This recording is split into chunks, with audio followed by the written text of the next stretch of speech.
So hello everyone, here we are today, just starting our stream, and we're going to print some ABS for the very first time, and that's all we've done today. So we're going to double check our slice settings, and you can see we have our little crossbow here. Cool little print.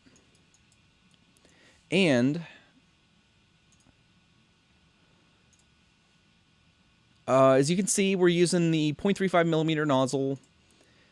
Pretty standard layer settings. I'm going a little light on top and bottom layers, but it should all be good. We have a little bit of a brim to potentially help the piece from lifting, because there are some relatively small pieces. They're not tiny, but the infill is relatively high because we want this to be a fairly strong piece.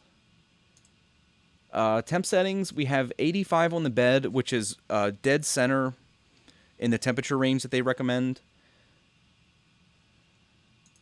And same with the excuse me, extruder. They recommend 235 to 245, so we're going, again, right in the middle of the recommended range. We have our fan off for the entire print. Nothing important in there, nothing important in there. Speed is just like the default speed. They recommend 40 to 60 millimeters, so we're going to go on the slow side, which Simplify will slow it down anyway, and nothing else too crazy there. So we'll go ahead, and you see it slices nicely. There's a little bit of weirdness in here. I don't know if maybe we could ensure the strength of that. Like, maybe we'll only do... I can't see that far. Let's see what that looks like with two shells. Like, I don't know if that might be a little bit stronger there. Or do you think we should just go with 100% infill? I mean, if we're at 90, hell, what difference does it make? Let's just go all out and just like completely fill that. Maybe that'll end up being stronger.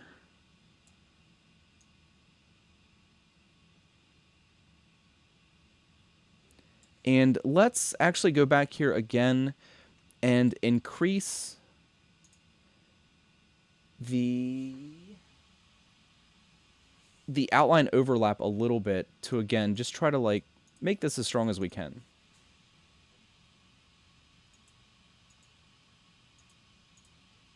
Let's go to 25%. And hopefully that'll bond nicely and make...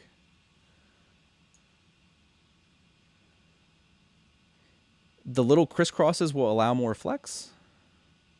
So you guys think we should leave it as is here? Think this will be good? Is there a consensus? Or do you think we should try... do you think it might work to do a single outer perimeter? Do you think that might give us the strongest piece?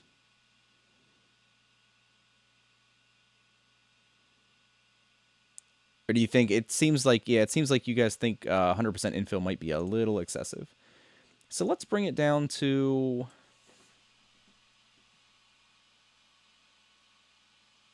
Was that 60%? I have trouble seeing over there. So let's try that. Does everybody feel good with this? Add a few more brims. We can definitely do that.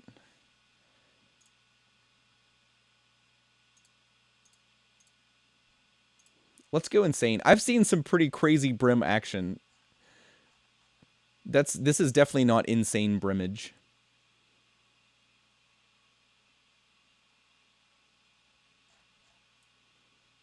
But does this look good to everybody?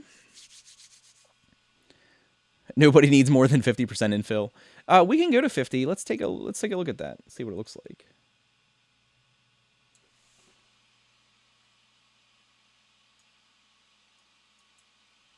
Again, sorry, my monitor's like 6 feet away. I have trouble seeing it.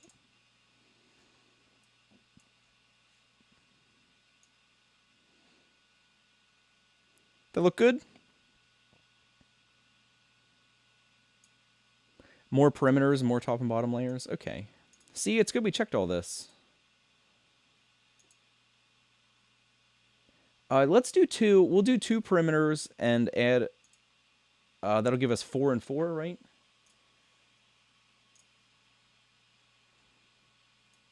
Because that way, I don't want too many perimeters because, or I don't know, should we go, do you think we should add perimeters until this area is entirely perimeters? Like, what if we do, like 4?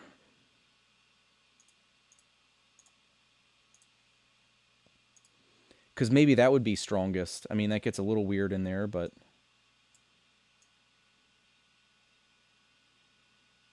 Yeah, it definitely gets a little weird in there.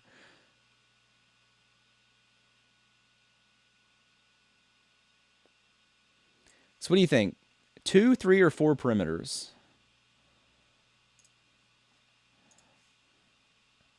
I'm thinking 2.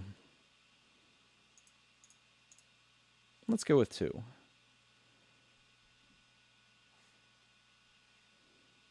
And we'll kind of go in the middle here. We'll go to 60% infill.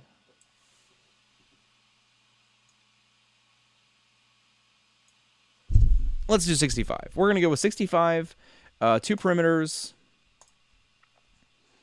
whole bunch of brims. Weirdness is not God. I don't know what that means. Insane in the brim brain. Yeah. Oh man, I've seen some insane, some genuinely insane brim action. Let's we're gonna name the file that insane brim brain. And we'll go ahead and ship that. So we'll give that a go.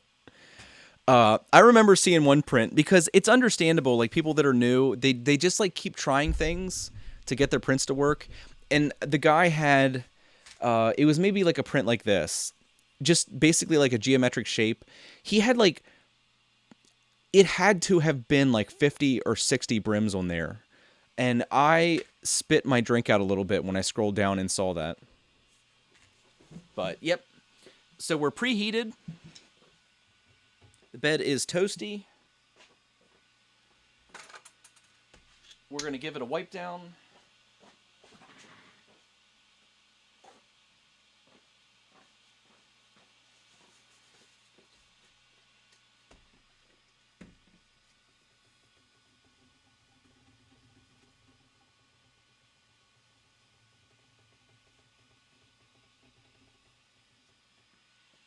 Give it a wipe down. We're going to use a glue stick. Just because. A couple lumps on there. So, luckily we have a nice little mark where that previous piece came off, so we know exactly where it's going to go.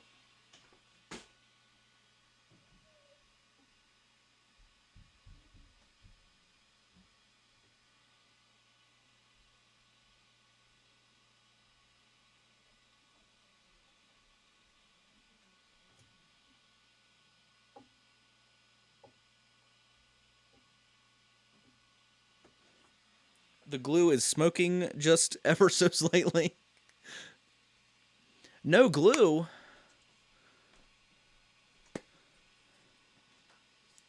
But 3D Maker Noob told us to use glue.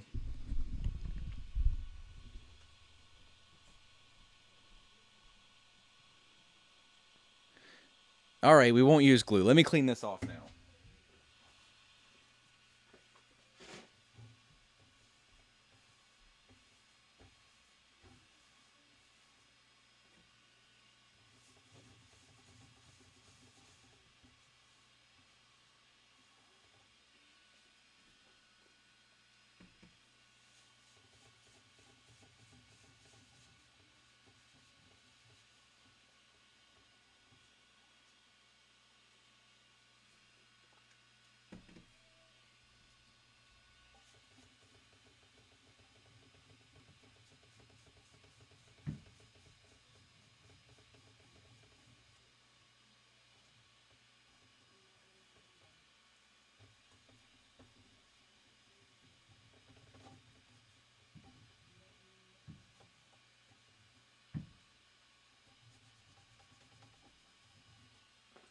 That is definitely easier to put on than it is to get off.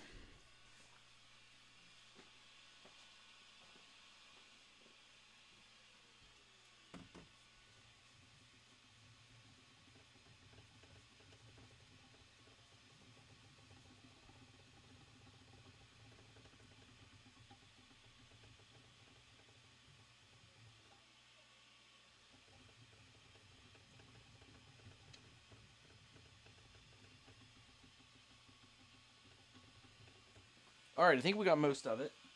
Let me get this new slice on here.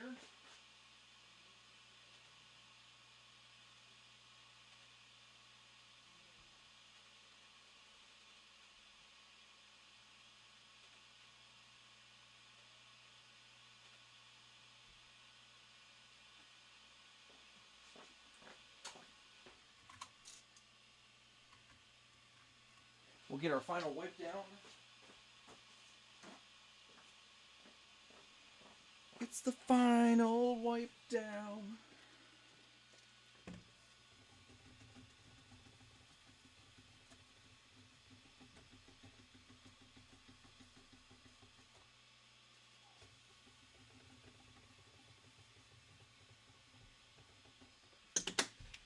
Yeah, wow, that bed is toasty.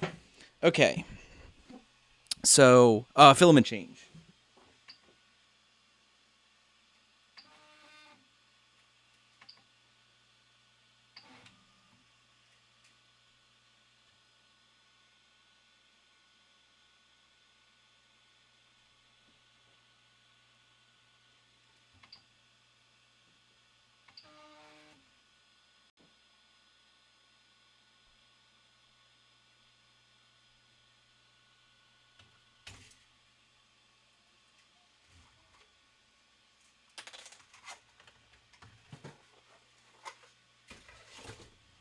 So we have our little sample roll here. We're going to be using our little piece of PVC.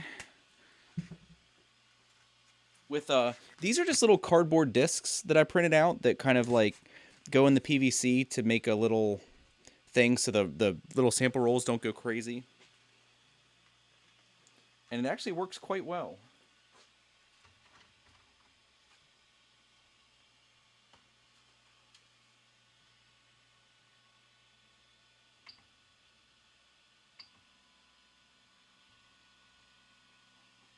So that is pulling the filament in.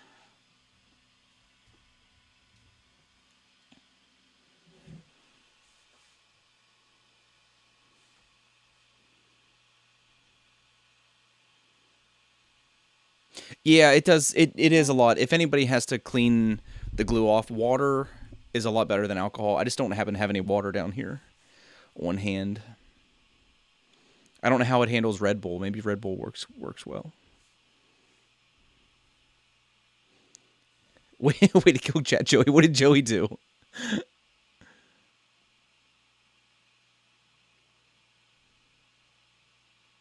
Use water bean to remove glue bean. All right, so I think we're about ready. It did the filament change, but I'm going to go ahead and extrude a little bit more just to make sure the nozzle's clear.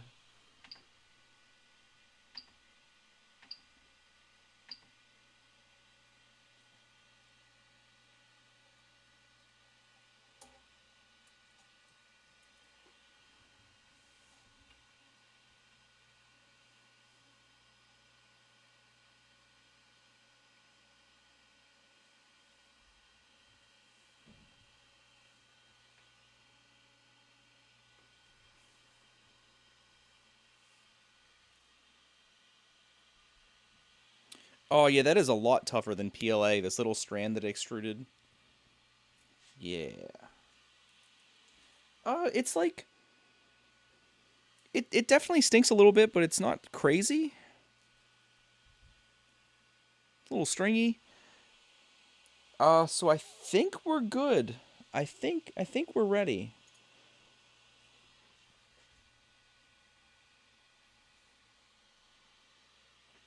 So...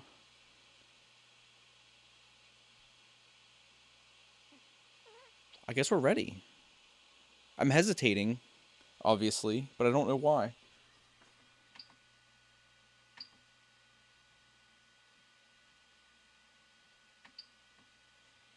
So here we go. Insane Brim Brain, take one. And it's actually going to lower the bed temp. It's at 100 right now. I think somebody said they had a laser thermometer, but I don't have one of those, so it might not be quite 100°C.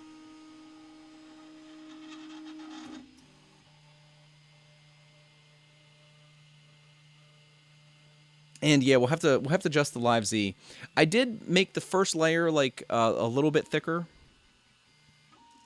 because this is at zero point 0.2 layer height. But yeah, we have like 8 minutes worth of brims to adjust the Z height, so we should be good.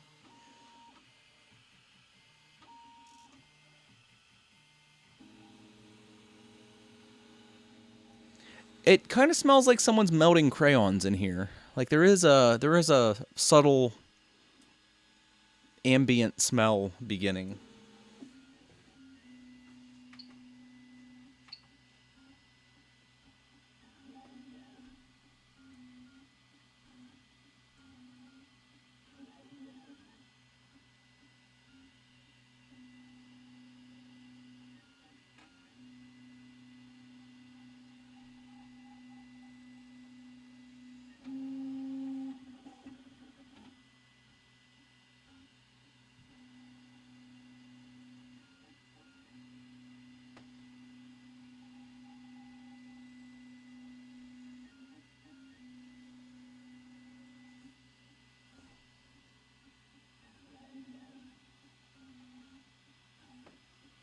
All right, I think our Z height's good.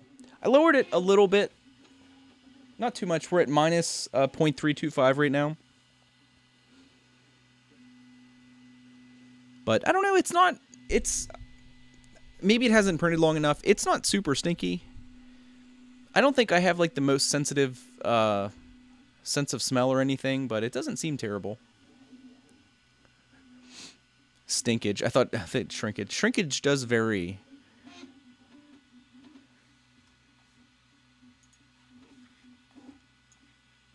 Shrinkage varies wildly. So yeah, this doesn't show up quite as good as that purple did.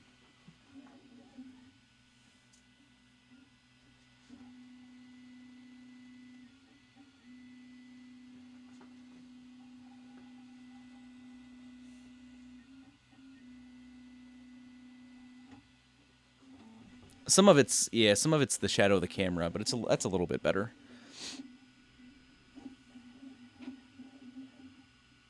Try not to cause drafts. Yeah, it's luckily the air is fairly still down here. I don't really have anything.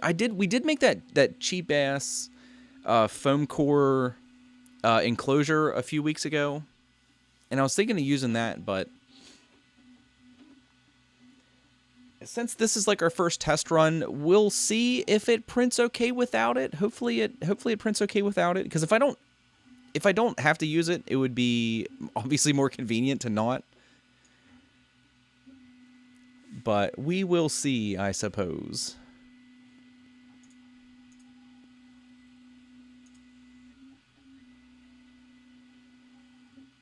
Yeah, so far the bed adhesion looks good.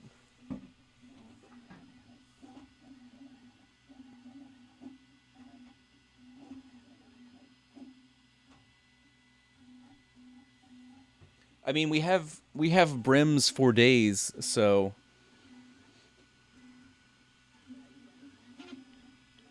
yeah, Joey, that's what worries me about like the pens and stuff, and about ABS in general. Because even if it's not stinky, the fumes are still there. You're still getting like those particulates and stuff. But but yeah, hopefully this turns out okay. Like I said, if this turns out okay and I have enough filament left, I'll probably scale this up so we can shoot some Bic pens with it. But yeah, I guess while that's going, let's try. I wish the hole was a little bit bigger. There's a little hole here between or behind the little caulking hammer thing.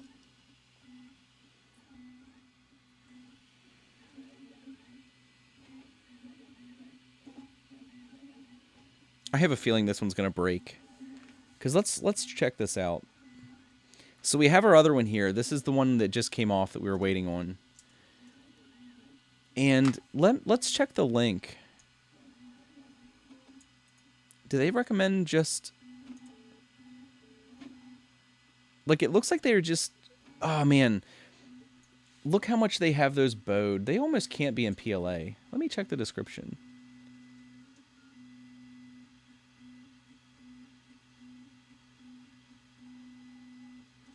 They said they tested it in PLA and PETG.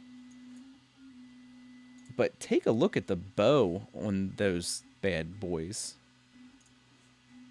I just can't fathom that this piece is going to bow that much without breaking. That's crazy. They do look cool with the little darts though. But I'll have to print I'll print the little darts out like another time.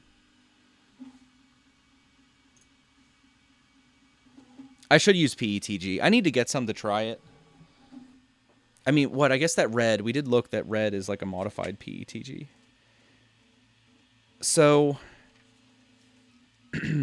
let's get a piece of string here and string this up and probably break it if I had to guess. We're about to break this thing.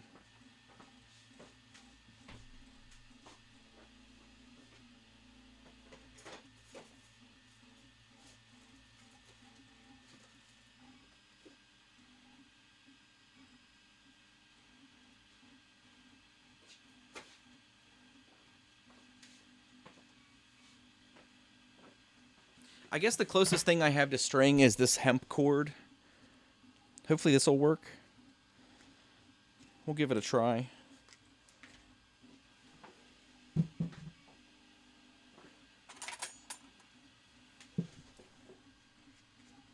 The big thing is whether it fits in this little hole here or not. If it doesn't fit through the hole, that is a problem. I don't think it's going to.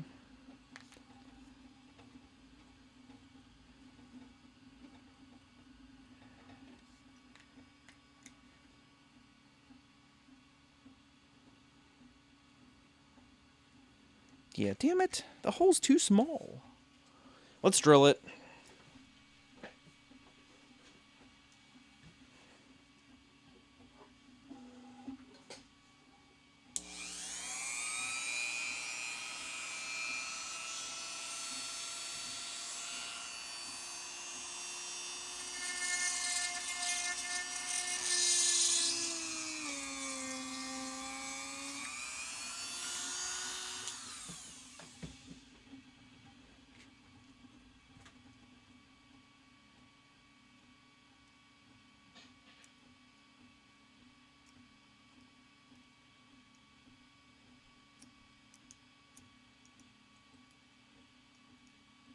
Or did they use thread? Maybe I do have some thread. Well, the problem, Monolith, is it just, this is too thick. That is the problem.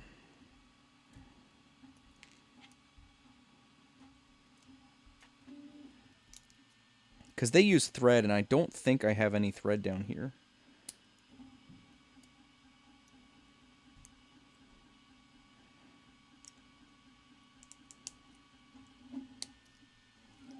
But there we go. Drilling it was easy enough. Good to go. Or maybe, let me check if I have thread. I might have some.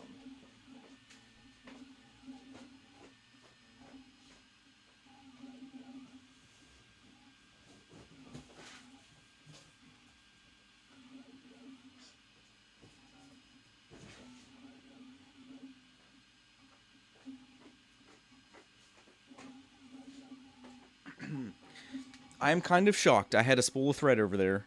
So we'll try this, right? So make a little loop in one end.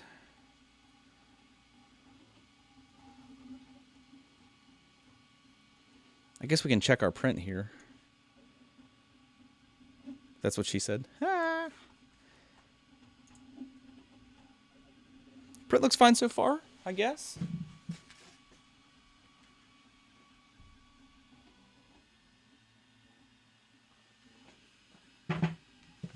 Looks a hell of a lot bigger than the other one does with all those brims.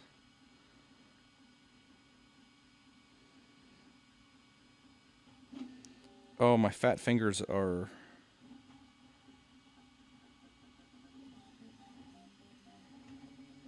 It is hard to work with thread.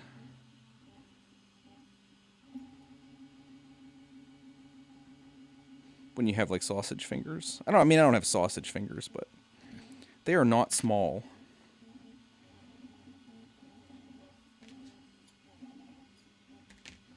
So hopefully we can get that through there. Give it a little saliva action.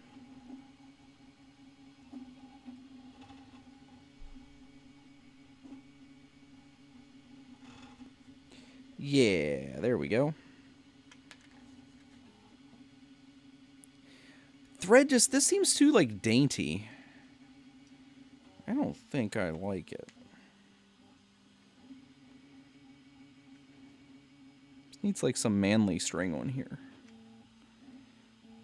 Alright, then I'm going to try my damnedest to tie a loop in this at the right spot.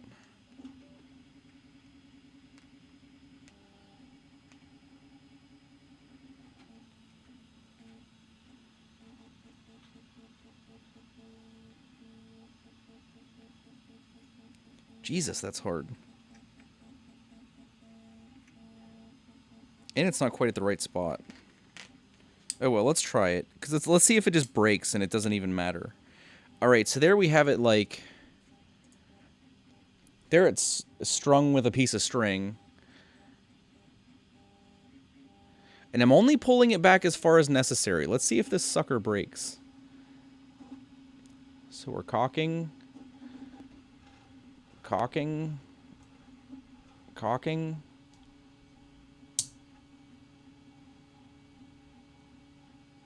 Oh, the thread broke. The freaking thread broke.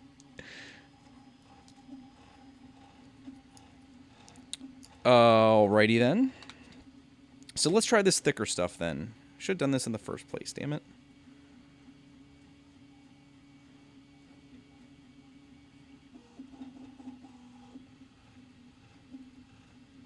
I don't know what, I guess they have like string, not thread. I don't have any string.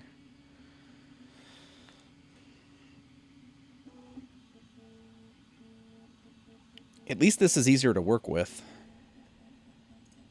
Let me get my chat up here. Do you need, has anyone, I certainly haven't printed with PC filament. I think if I'm remembering correctly, there is that one filament in the box there that's a modified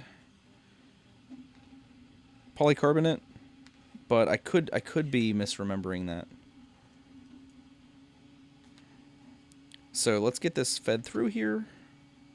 Hopefully it fits now. I guess I didn't even check. It should have a big enough hole now. Oh yeah.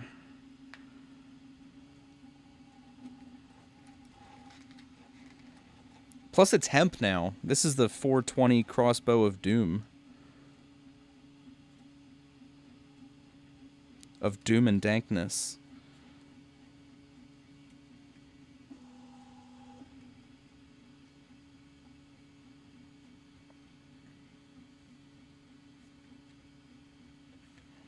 Okay, and then we got to put our final loop in here. This one should be fun.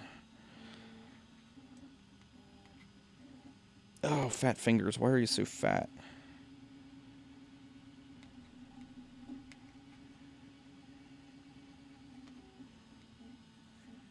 Like, man hands are fine when you're, like, using the Dremel, so you're not, like, terrified of chopping your fingers off too bad.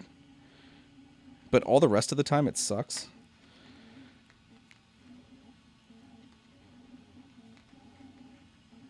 Okay, that's reasonable. Okay, I think we got it. I think we're good. This is totally going to break. This is going to be such, like, a buzzkill. And that's way too short. Son of a bitch. Take two. Damn it.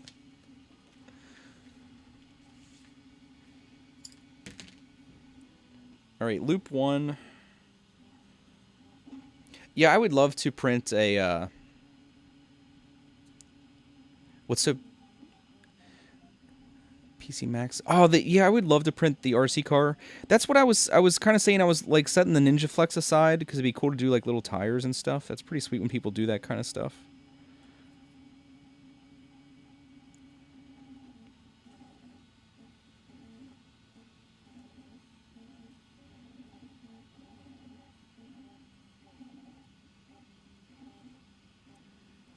Sorry I'm being quiet. This is taking way more focus than I would expect it to.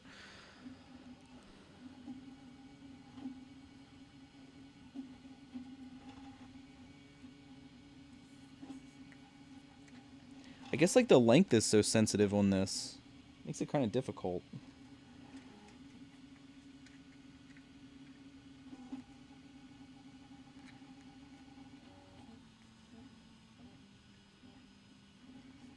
So I'm gonna have to, like, overshoot this. This is, like, kind of hard to gauge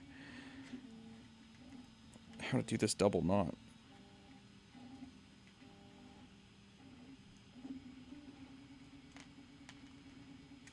Is that about right? Oh, I think I nailed it. Okay. I think we got it this time.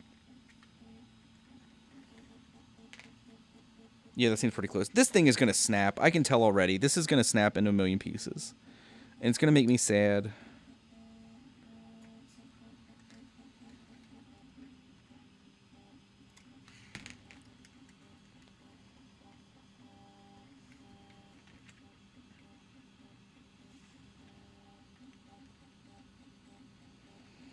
I'm gonna be so sad.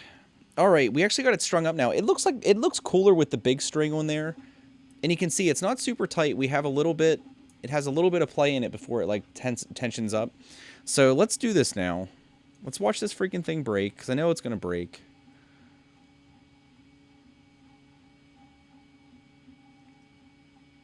Oh, this thing's totally gonna break. Man, I don't want to break it.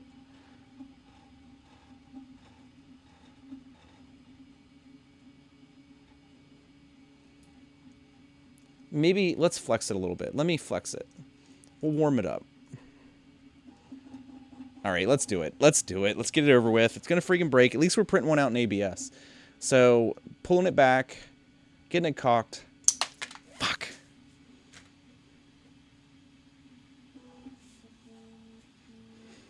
So now we have another stubby. That's what I was expecting to happen. Damn it. Yeah. That's disappointing. I'm disappointed.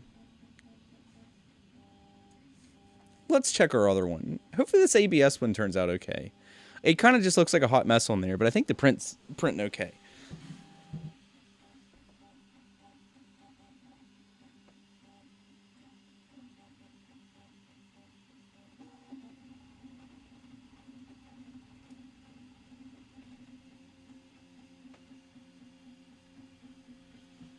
I mean, it looks okay.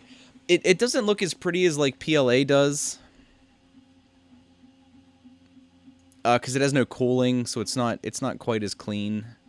But, man, that's a disappointment. I guess we're going to have two little rubber band stealth shooters, eh? At least this one works. Disappointed enough for your first cry on stream? I don't think so. I'm pretty disappointed, but I'm not that disappointed. Like, if 0 is not crying and 10 is crying, I'm at, like, a 7. I'm at that kind of disappointment. Man. I was hoping I was just, like, wrong. I guess we could have, in hindsight, I could have let, like, a little more play in the string. But damn it, I wonder, that's why, like, I get so skeptical sometimes of, like, all these people that printed this out in PLA.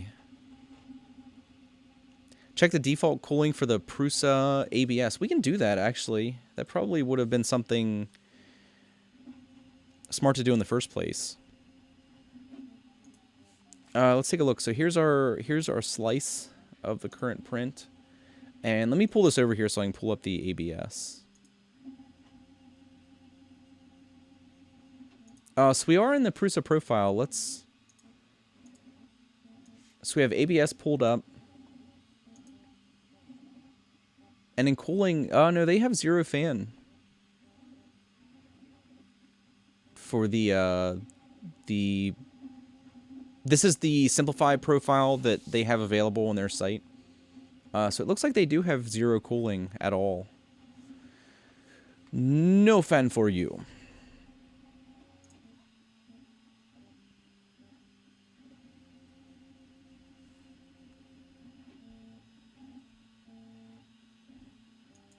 But no, I guess you could experiment a bit and see if you could get away with like a little bit of cooling without, you know, causing any warping and stuff.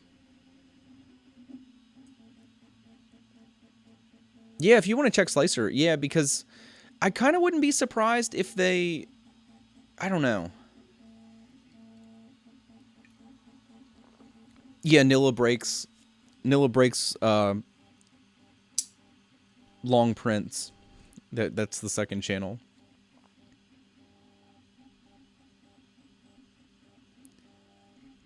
You have some cheap China filament that's more flexible. Yeah, there's like I think this stuff is a little more flexible. This Bio 3D or Biome 3D. This stuff seems a little more flexible than normal PLA. So, you know, maybe this isn't real great for like high detail prints, but it might be better for like some functional prints that you do out of PLA. Your printer doesn't even have a print cooling fan? No fan and slicer either. Well, at least, I mean, that's a little bit reassuring. That way we know we're kind of more or less doing what they recommend for ABS on the MK2. Yeah, son of a bitch. I can totally believe, I guess it's not the right way of saying it. I'm just disappointed that broke. Man, I was hoping to be able to get away with printing these in PLA. I still think, because it broke in exactly the same place. Every single one of these is broke in exactly the same place.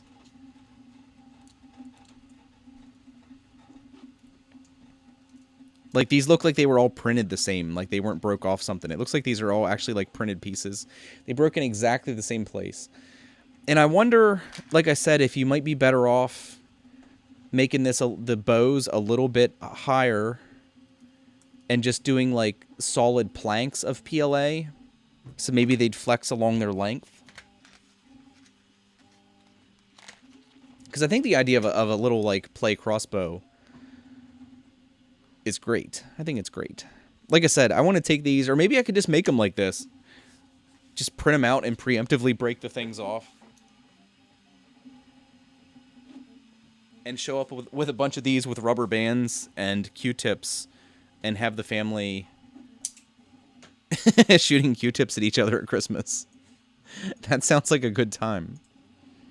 Because this does shoot Q-tips. And you couldn't hurt somebody with a Q-tip, which is a plus. I'm going to go shoot some of these at my daughter. Definitely got it that time. These are pretty sweet. Just looks a hell of a lot cooler with the little arms on it, damn it.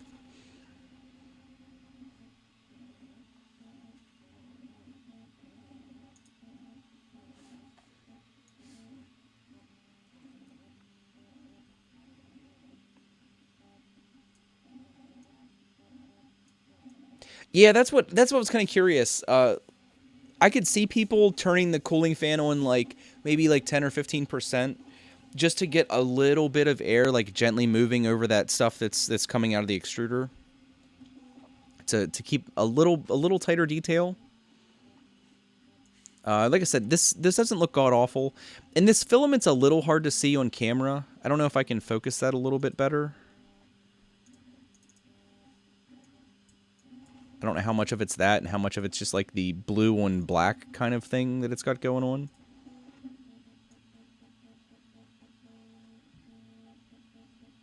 Looks like that's focused a little bit better, maybe? I don't know. It's tough to tell. But yeah, I'm interested to see how tough it is to get the brims off also. Hopefully they just like peel away.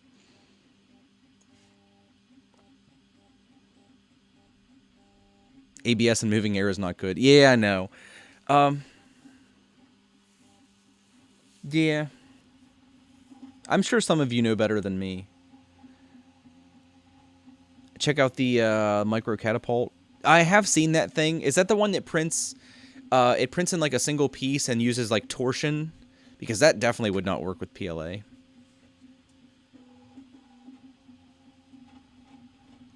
Well, we used a brim, not a raft.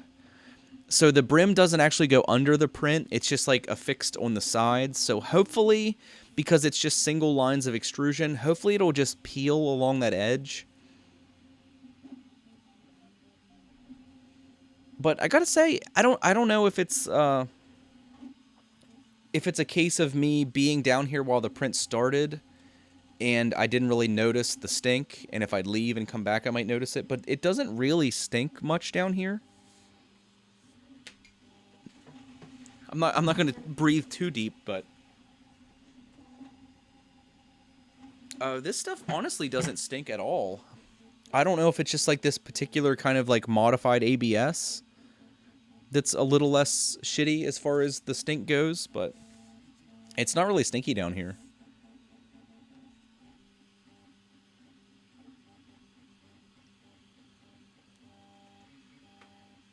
Yorg, we were just talking about a Yorg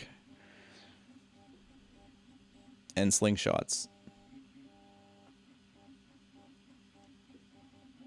Even in ABS, the shaft can break. Yeah, I could see that. Like designs like that with the right material, they're probably fantastic, and you never have problems with them. But yeah, if you have like interlayer adhesion problems or anything like that, that's why I think you could probably mess with the infill on this, because the way those extrusions go in and touch each other and end up bonding, have a significant impact on the strength of the part in the end. But like I don't have a sensitive sense of smell, but like my throat is sensitive, and I think my throat's starting to hurt a little bit because it already hurt like from being sick earlier this week. And I think that ABS might be irritating it a little bit. Because when I first started printing, I used to really notice the smell of PLA. I don't really notice it anymore. But I know it used to make my throat a little bit sore when I first started printing. I don't know. I guess your body just kind of like acclimates to things, but...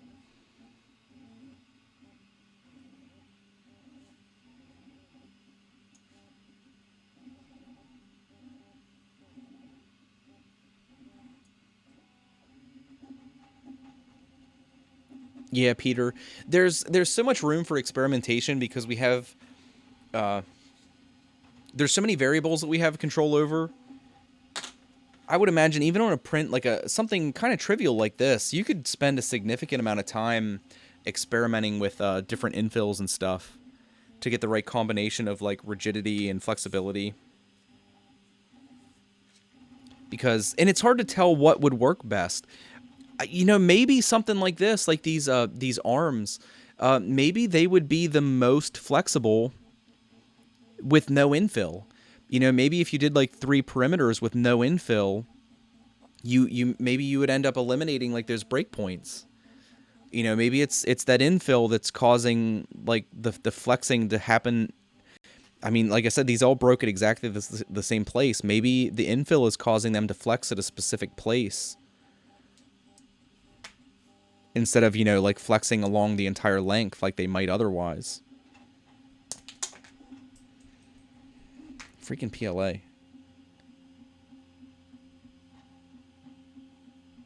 But no, like I said, I'm not really surprised that broke.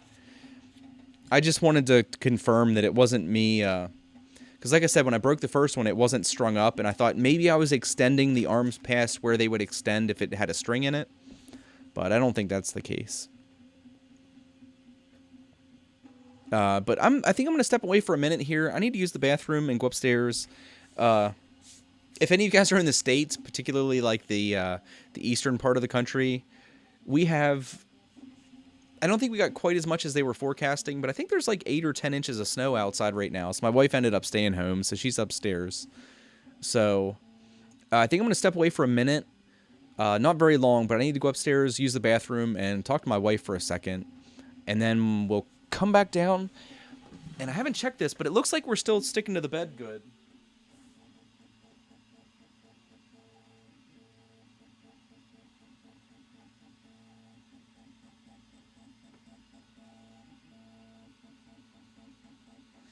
It all looks good. And now that, again, I know it's a little hard to see on camera. It looks a little messier on cam than it does in person. But now that the height is getting a little higher, the height's getting higher. Now that more of the perimeters have printed, it does look like a nice clean print. It looks like the walls are nice and flat, and they're all at nice right angles to the bed and stuff. So I think this is going to be a nice print overall. It's not as exciting of a color as the PLA was, but hopefully these will be sweet little prints. The ABS hurts your eyes and throat. Yeah, I think I can feel it a little bit more now that I've sat down here for a while. You finally have snow in southern Canada. Stay tuned. We haven't. I don't have the technology, or maybe we would be in that situation where I just have the cam outside and I'm shoveling snow, and you guys are sitting here watching that. But no, unfortunately, I was thinking of starting the stream, but I don't have the ability to. The laptop I have is a piece of shit. It won't I can't really stream with it. And in the basement here, I'm just not close enough to anything to do anything like that. But no, I'm sure we've all got enough of that. I'm sure most of you guys have social media, and if it's like mine, it's probably overwhelmed with patio pictures. Everybody taking pictures of their patio furniture with the little snow piled up on it, which always kills me every time it snows. Everybody's got to snap pictures of that patio furniture. But I'm sure it is making my throat hurt. I have to go up and get some water. I don't think Red Bull has therapeutic properties for ear, nose, and throat. But like I said, I won't be gone long. But we'll pop back in after I talk to my waifu, and we'll see how it's going. Because it is currently 33% done. And it's like usual, this one, after it gets to a certain point, it's only printing this thing and the back piece after it reaches a certain height. So yeah, the time estimate is not the greatest. But I will be right back, guys. Thanks for hanging out with me for a while. If any of you guys have to go, I do appreciate it. I do appreciate the company, especially on a snow day like today where it's kind of boring otherwise.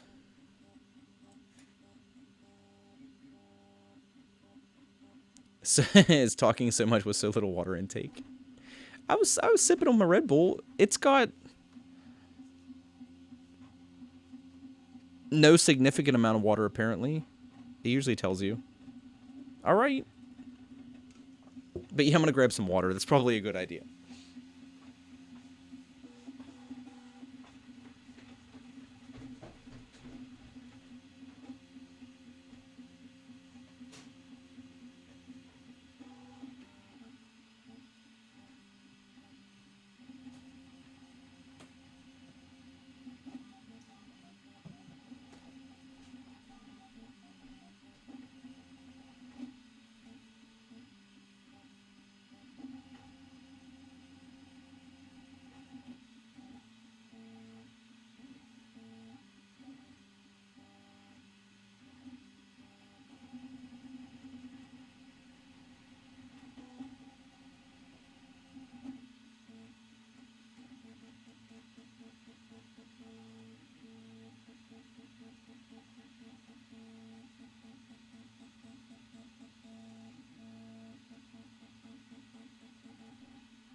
All right, all right.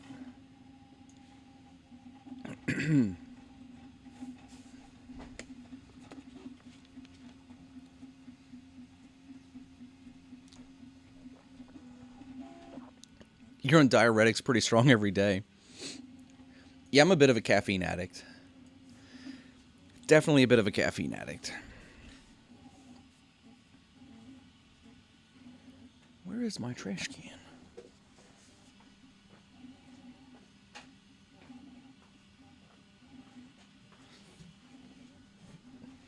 Yeah, my wife's like 7 months pregnant, something like that. Something like that.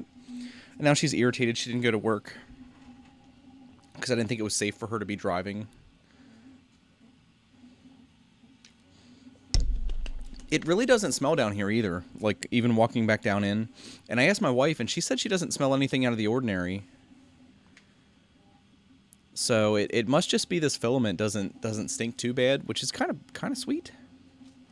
I don't know if they have different colors in this, because this is an okay color. It's like a really rich dark blue, which is fine, but it's not very exciting to me personally. But it doesn't look like we have any warpage or anything yet.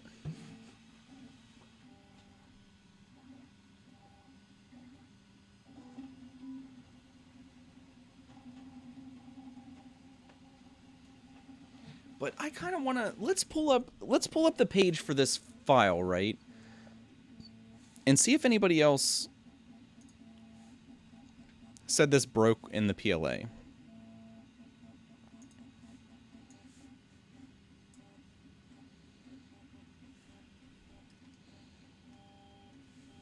to zoom it up a little bit so I can see it. Where is this? Okay, let's go to comments. There's not a ton.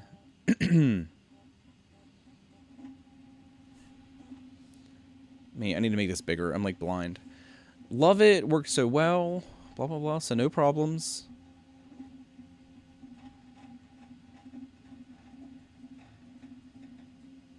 This guy's didn't break until he shot it 100 times.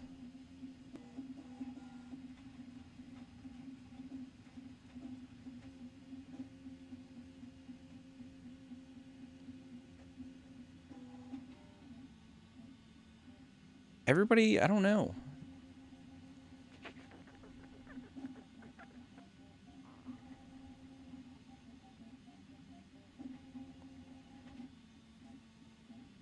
Everybody seems to like not have had any problems with it. What the hell?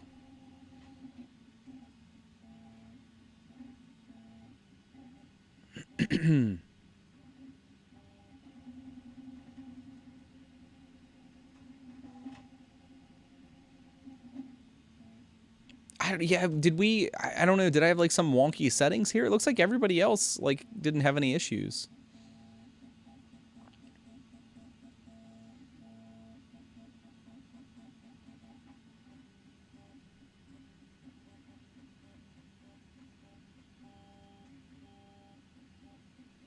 Yeah, nobody else. There's only one person who had problems with, like, breakage, and he said he shot it 100 times first. What the hell? What am I doing wrong?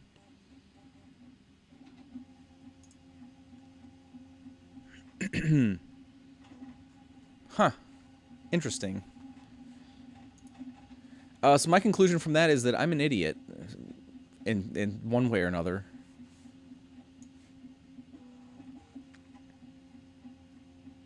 That's true. Well, the one... At least one of the people... Oh, shit. At least one of the people said they were printing in PLA. So, I don't know. Maybe everybody was printing in ABS.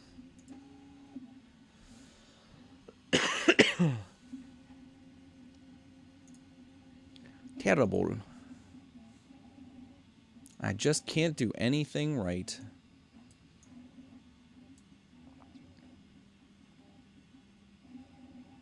Cheap ass AIO. That's probably what it is.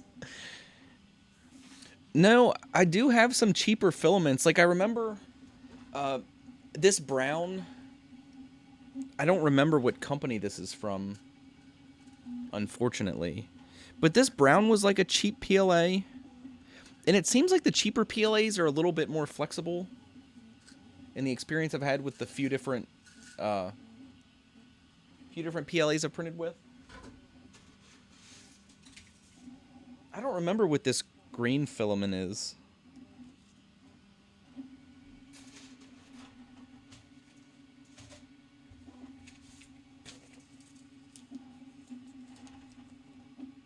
Ah, we should have tried that.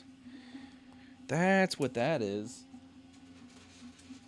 This green stuff is the Omni, which is a high-strength filament with the perks of PLA combined with the perks of ABS. I should try that because then it's a cool color or coolish. You see, it's like a bluer green than the fluorescent green back there. But I have a bunch of that. I think I only tried it one time, like a tiny little piece. Yeah, shit. Should have tried that. I'll do that next time.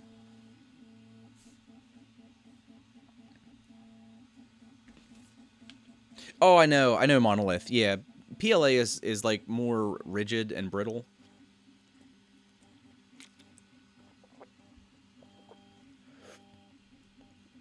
ABS stinks and blocked my last printer head. That's what we're printing with ABS right now. It's the kind of modified PS. It's the MG94, which is supposed to have less warpage and stuff. So I don't know. This might not be the same as like most PLAs.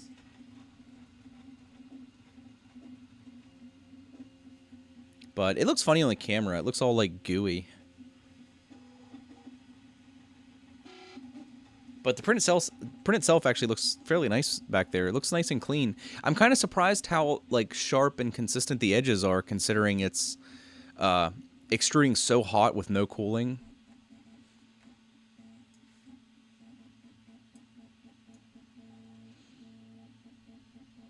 Hey, what's up, Rose Tech? Used ABS in your i3 clone in your 3D pen? Yeah, I've really never had problems with jams except like once or twice. I know it's like if you go look at that video, it's a little controversial, but like this nozzle, this is one of the nozzles that I've seasoned with avocado oil, and I don't know if that helps. Since it is the first time I printed with ABS, it could have been the case that if I hadn't done that, it wouldn't have jammed. But like I haven't had any problems with like jams or anything like that, really. And this is a 0.35 millimeter nozzle, not the 0.4. But this filament's supposed to be good with smaller nozzles too. Which I don't know how like normal ABS handles the smaller diameter. Does it smell bad? No, that's what we were just talking about, Chris. It doesn't really smell bad. And I don't know if it's ABS in general, because like who just said that? Corn Binder Kid. I was gonna say Cornbread Kid for some reason, but Corn Binder Kid said he doesn't mind the smell of ABS. So I don't know. I guess different people are gonna react to it differently. As human beings, though, we're all gonna react the same in the sense that it's not very healthy to be breathing the fumes, and if you have a way to like ventilate your machine, that's probably the thing to do.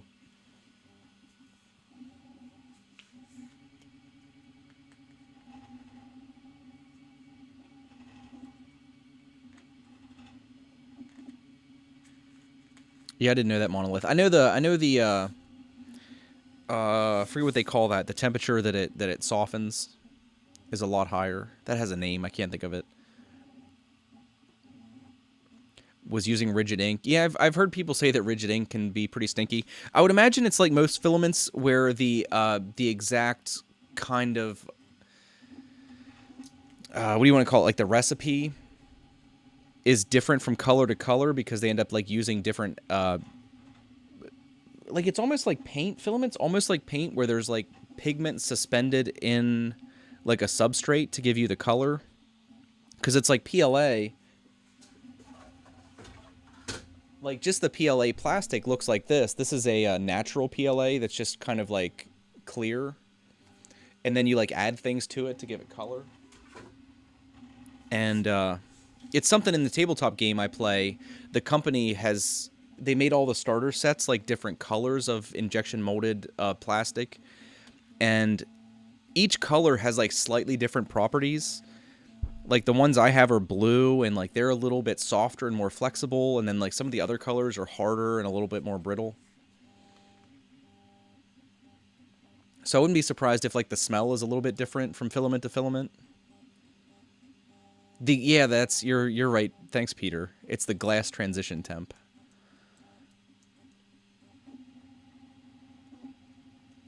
The ColorFab HT. I think I have some of that in the. I have all my maker boxes sitting back here. We were going through earlier, and I printed these out. I don't know. Some of you, it looks like our view count just went up a fair amount. We printed out some of these crossbows. I printed one out overnight, and woke up in the morning and broke it immediately. Because it's supposed to have these little arms on the sides, like this, like a regular kind of like crossbow. And I broke them off before I strung it up, and I thought maybe I had just like over flexed them. So we waited at the beginning of the stream for a second one to print in PLA, and it broke. Like we strung it up, and I just like pulled this thing back to caulk it, because it's got like a little sled here, and we pulled it back to caulk it, and the freaking arms broke. But the first one we modified with just like a rubber band.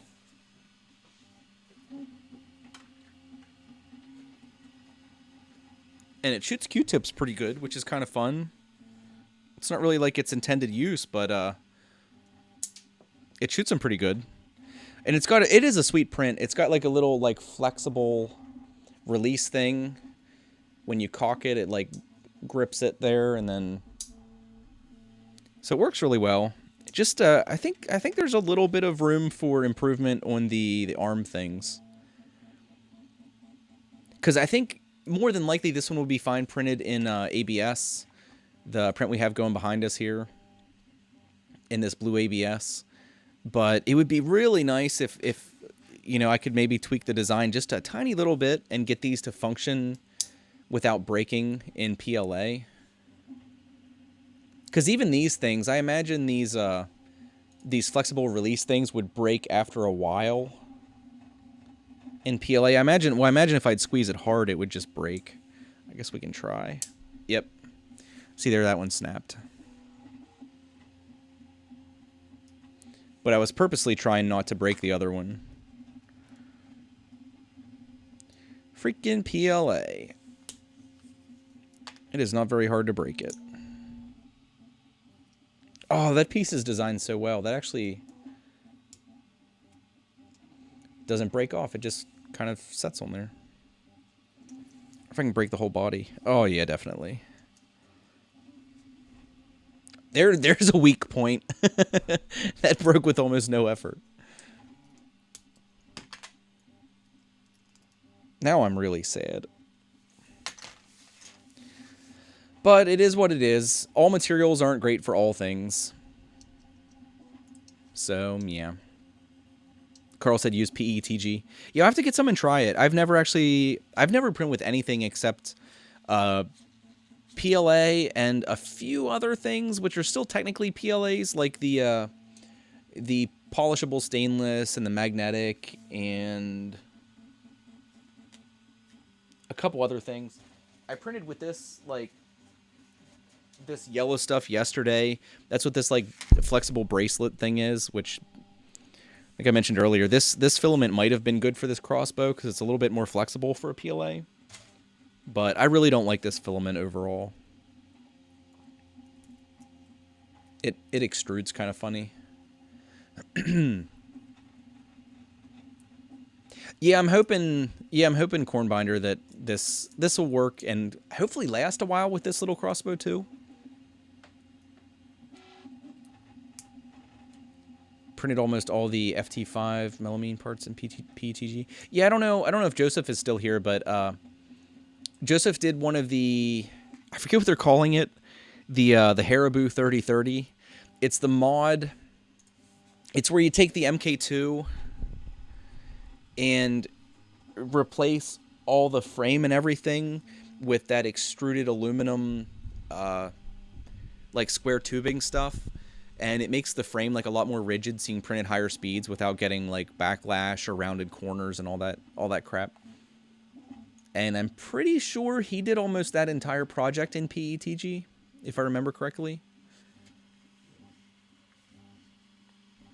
And I don't know if any of the original, like the kit parts are PETG. I know I think all the orange is ABS, but I think some of the black is PETG, if I remember correctly, like in the Prusa kits. Hey, what's up, Geek Moto? How's it going today? We're just kind of chilling now, kind of waiting for this print. We're waiting to see if we're going to break a third crossbow in one day. But yeah, at least this first one isn't a total loss. Like I said, I wouldn't be surprised if eventually these little squeezy release things break. But in the meantime, at least I get to shoot some Q-tips all over my basement. With a rubber band. I wish my cat was down here. I'd shoot some at him. He'd probably like playing with them. But it works well for that, even though it's not its intended use. Doing your first baby Groot. Oh, God. I haven't, like, printed any of the... I don't know what you call them, like, the bandwagon prints. I did start printing the pangolin, but that was for my daughter mostly. But I have a feeling one of these days I'm going to get a wild hair up my ass and just, like, start printing all that stuff. You can never get your ABS to stick right. Do you have a heated bed? I mean, are you printing on an MK2 or is it, like, another printer? Because, I mean, it's always possible. Like, this print isn't done yet. It is absolutely possible that at some point here... Because we've all seen pics of prints that, you know, are way into the print, and then they start pulling up. So it's possible our print starts pulling up here at some point. But it looks like our bed's maintaining temp, like, fairly consistently. And it was good and clean. And I laid the first layer down fairly thick. I think it was at like 160% layer thickness.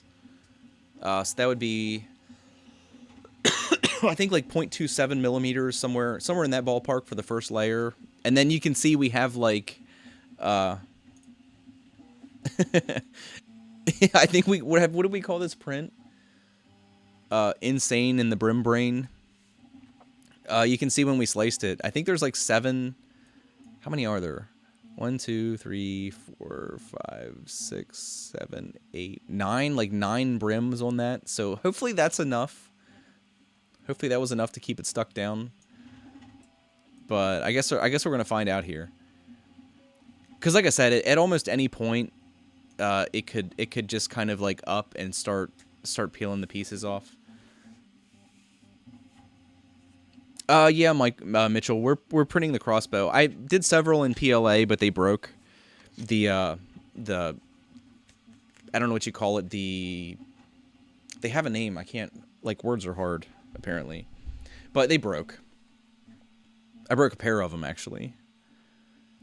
So I'm hoping that this time around with the ABS they work out. But I don't know, it would be cool. Now that I've been sitting here shooting Q-tips, it would be kind of cool to shrink this down a little bit. Because I think you could make it probably 30% smaller and still shoot Q-tips pretty well. And it's one of the few things I think you could shoot. Like, even if you'd shoot somebody in the eye at, like, all but point-blank range with this, I don't think you'd do any serious damage. Are you going to get the dual extruder upgrade? More than likely. I need to get the money together for it. But we just did our taxes and stuff, so that shouldn't be too big of a problem. I know it's weird. It weirded the guy, the place we go get our taxes done. He was weirded out that I had to claim some revenue from YouTube and stuff. He thought that was, like, insane. Make it bigger and use kebab sticks. The 3D Maker Noob was in here earlier, and he was talking about scaling it up on his big printer. And I told him he should make it big enough to be able to shoot, like, full cans of spray paint, because that would be terrifying. Will I get the MK2S upgrade? I don't know. It depends. It depends on what they do.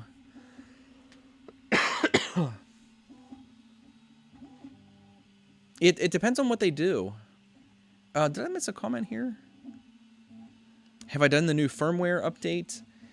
I think. I don't know. Do they have like a super new one? I think we updated it on stream like a week ago. Something like that. It's hard for me to remember when we did certain things on certain streams. I think we upgraded the firmware. Is that the one that... I think so. I don't know. I have to check. Unless they just released one like in the last week or so. I think we are at the latest.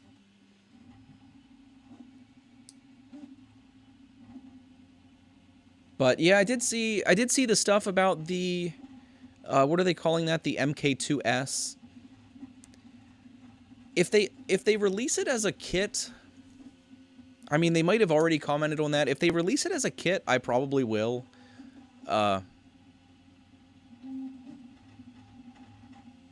Okay, so Chris said right there, be like $50 or so. Oh, then I'll probably get one. I'll probably get the kit for no other reason than to like install it on stream and stuff for people that are gonna get it. Yeah, and Rick is right. I'm not using the zip ties on the y-axis. I have they're a little tough to see. I might be able to angle the camera down under there.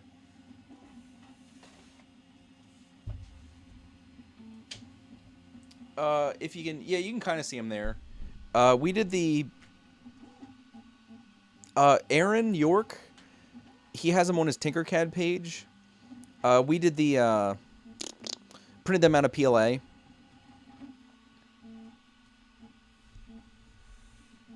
So no longer have the zip ties on the y-axis.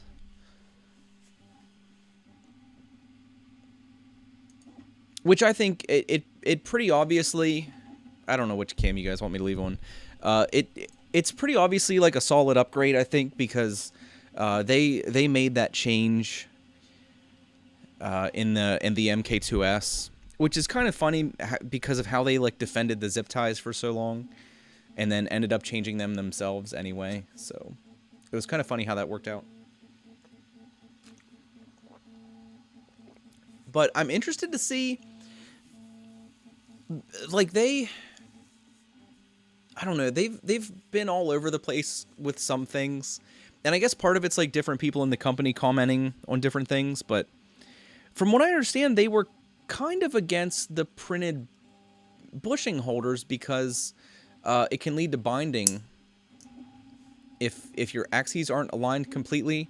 But those U-bolts are going to potentially cause the same problem, because if they're holding the bearing tight, then ultimately the thing that like dictates the alignment of the bearing is going to be that slot in the y-axis plate, and you're not going to have any wiggle room there. So it'll be interesting to see how people deal with that. Like if they're going to be sending those in the kits, your smooth rods are going to be they're going to have to be almost perfectly parallel, like not quite perfectly parallel, but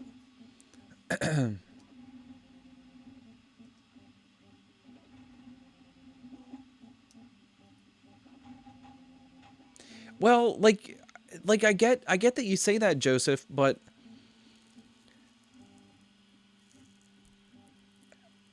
like I just like I don't know how that's the case. Like if we have a rigid slot and we're tightening something into that slot where it's only going to have 2 points of contact against like the edges that are like they're not going to move. I mean, unless you have those U-bolts loose, I don't really see how you have any wiggle room for adjustment. I mean, with anything I ever talk about, I could be wrong, but like I'm just trying to like think through it.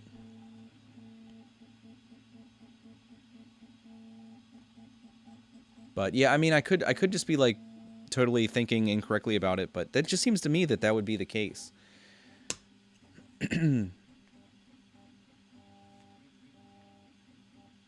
But no, I wish, like, I'm glad they did it, but at the same time, it is kind of frustrating that, I don't know.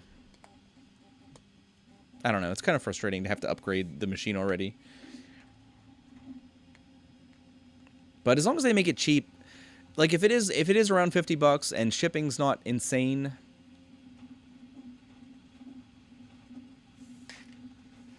but no, Phoenix, like that's not what I'm saying. I'm saying like if their position was that the bushing holders are problematic because they don't allow like basically allow you to line things. I don't see how they're any worse. Like I don't think you're gonna have any binding if you take a little bit of time and make sure your smooth rods are parallel. Because if they're parallel, it really doesn't matter what you do. It'll all work fine.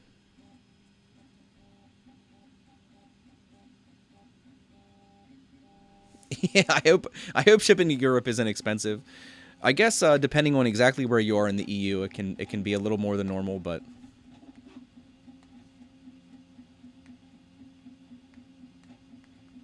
Rich Johnson, is that to the States? That's actually not bad. $10 shipping for Filament is actually not bad at all.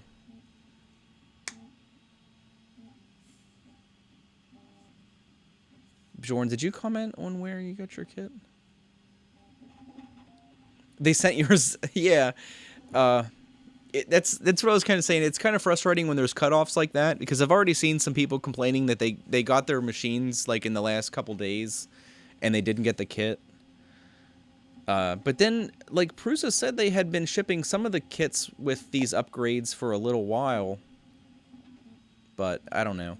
Like the change is good. Like if they're making improvements, that's good. Uh, but yeah, it stinks a little bit. Even if it is inexpensive, it stinks a little bit to have to like buy stuff to get the current version. How is the how is my PIE sheet so shiny? Uh, I resurfaced mine. Some of it's just the camera.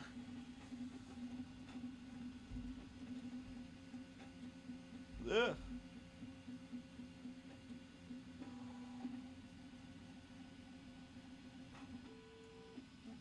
Like a little bit of it's the camera and the angle and stuff. But I did a video on my PEI sheet a while ago. I was having a little bit of problem with adhesion, and I actually took some really fine grit sandpaper and a little bit of acetone and resurfaced it. Which somebody messaged me about acetone the other day about how it damages PEI, and I looked up like the chemical properties, and it is true. But I think the exposure times for damage were a lot longer than any of us are likely to be experiencing by like wiping it down every once in a while. Because like I think in that video I recommended that you do not clean daily with PEI, but if you want to wipe it down occasionally with something a little bit stronger, like every few weeks maybe, uh, I don't know. I don't really see how that would do anything bad. But I don't know. Never take anything I say as gospel.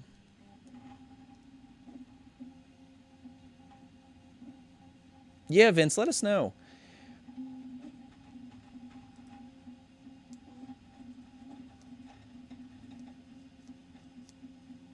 That's true. That's true, Josh. If some of the parts are changed to printed parts, which I think they changed the rear plate of the extruder a little bit. It looked like they changed the how the cables are kind of secured in the back, but like I don't know that that's really going to be relevant to me, and quite a few because like myself and quite a few other people have printed like the cable chain upgrades, so.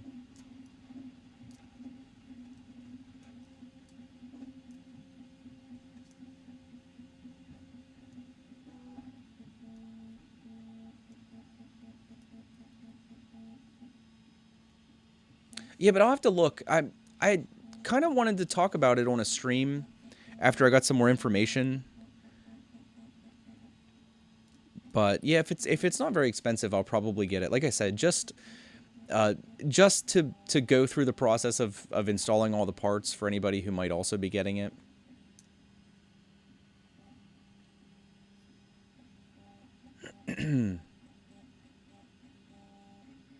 But no, like with the pre-built machines, I'm sure it was like a gradual process of them like implementing these things as they started making the changes. So I wouldn't be surprised if some people got like a mix. I mean, I could be wrong. That's pure speculation.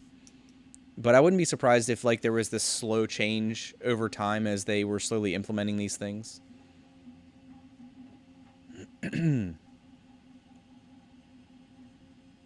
X carriage, extruder bottle, and body and cable holder. Yeah, the new Pinda holder looks a lot better. It looks like it's going to be a hell of a lot easier to adjust your Pinda height without having to use like the threaded stuff.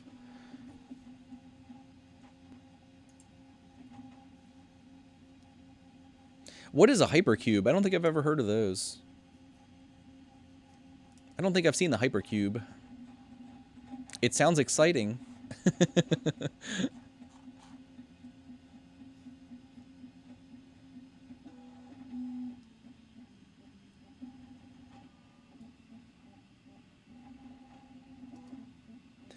Chris, I'll check. Yeah, I should. I think I did. I think I did read that blog post. I think someone had posted it in one of the 3D printing groups, and I think I did like skim it, but I didn't really have the time to read it.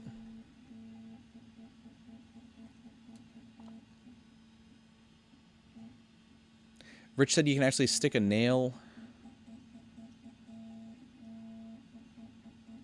I guess that would accomplish essentially the same thing, like where that like little polymer stiffener they put in there. Because to me, I think it was one of the biggest advantages of the cable chain. Like obviously the cable chain looks cooler. Like, and if anybody doesn't know what we're talking about here, it's the that cable chain there. That doesn't actually come on the MK2. That's a thing you can print out. I think I did a video on that. I need to do like a more refined video on that because I think we did that on a stream and it ended up being long. But I still need to go back. The cable chain I have on here is one of the first versions, and I think Aaron, the guy that designed this, has refined that a bit since then, because I think that was like probably a few months ago. It's been a little while. But I think some of the changes they made in the S addressed some of the problems that the cable chains also addressed. It's a little tough to see, but if you see that like stick of orange coming out the back of the extruder where all the wires are, I think there was a little bit of a weakness in the original design there. I think there were some people that were having like a little bit of wire fatigue and stuff there because of the way they came out. But the cable chains did a pretty good job of adjusting that or addressing that because it replaced that kind of flexible. I can't think of what that is. It's like a polymer piece that they used as like a stiffener for that wire bundle, and the cable chain replaced that with a rigid piece where they're supported the whole way and then go up into the cable chain itself. And I think it helps prevent a lot of that fatigue.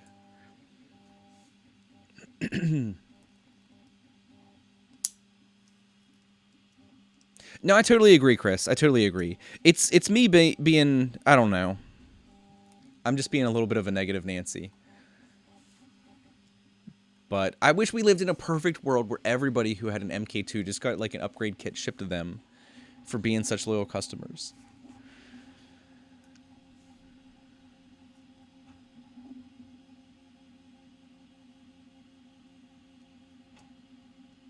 What is the hypercube? I need to Google this. What is this? What are you guys talking about?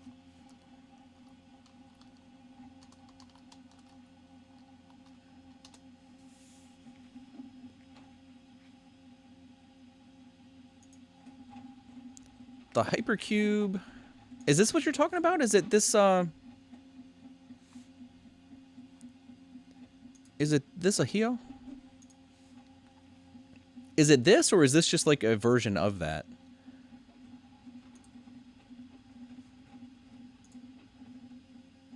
Because this looks similar to like the modifications that some guys have done to the Prusas. But instead of having like an actual cube, they do, you know, basically your entire chassis and have basically these uprights in the middle. It's basically like mimicking the existing i3 MK2 design, but replacing it all with those I think they use 2020 extrusions, not or 3030s, not 2020s. But no, they definitely seem nice. I think the biggest advantage is being able to run at somewhat significantly higher speeds without getting any of the kind of artifacts and backlash and stuff that you get trying to run. Because this frame is fine. I think for normal printing, this frame is fine. But when you start to really push the speeds, there's a lot of things you can expect to happen with it because it's not super rigid.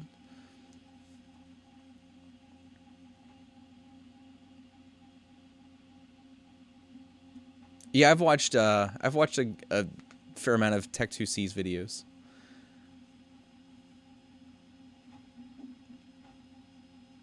No, but it's a great idea. I think it is a fantastic idea.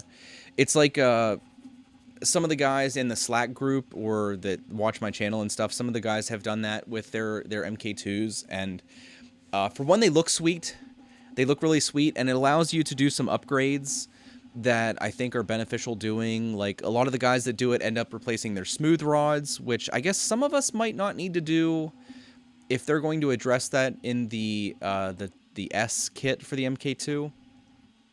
Hopefully they're nice quality rods.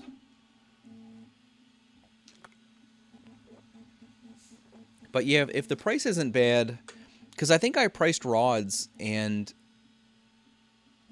depending on what all's in the kit for around $50, if you get really nice rods, you can end up spending almost that much just on those. So it'd be interesting to see what the final shipped price is for some of that stuff.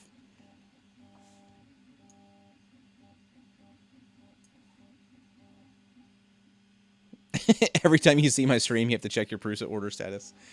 I know, I feel the pain. There are so many people that have contacted me and said like they're excited, like their printer's coming, but that it's like a 6-week wait or something like that, which that sucks. That sucks. At least when it finally gets here, you'll think it was worth the wait, hopefully. Hey, cool background. This, if you'd see the rest of my basement, this area definitely looks out of place.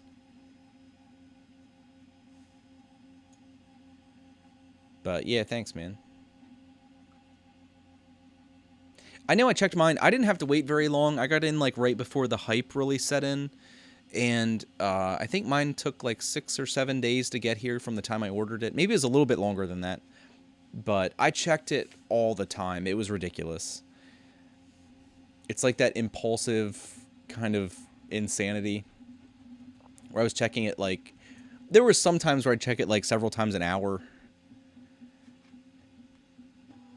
Just because I had internet access. February 7th, and you have about 2 weeks. Yeah, that seems about normal. I think when we looked, it was a few streams ago, but we looked and the wait time was still like 6 or 7 weeks. And then it's longer than that for the kit, for the pre-assembleds. Yeah, I did see, Vince, I did see that they, I think it was on their blog, they said that they've dramatically expanded their printer farm, which has helped a lot.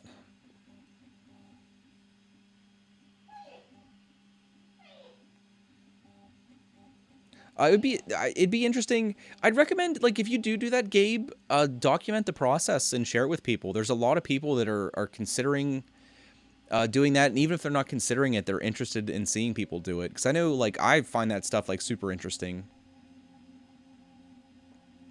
You have a terrible clone. Continue fixing. That's why when I was looking at printers, it was a little bit hard to justify the cost of the MK2, but then I saw so many videos of people getting like relatively inexpensive clones, and even some of the more expensive clones, you know, some of the ones that are like $300 or more. And they just had a lot of problems and a lot of tweaking and stuff. And then I would go watch videos of guys with their MK2s, and it's like the first prints they're doing on them were like fantastic. And I just, like, after watching videos for a few weeks, I was like, I want some of that. I want to hit the ground running.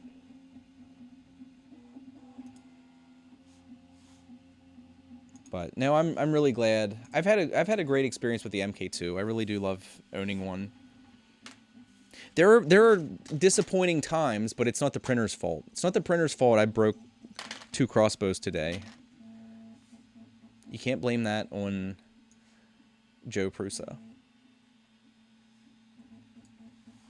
I would just take, like, it's probably going to be probably a brief moment in history here, but we did just, like, break a record here. I know this is also including the people in Twitch, but I think this is the first time we've ever broke 100 people in stream.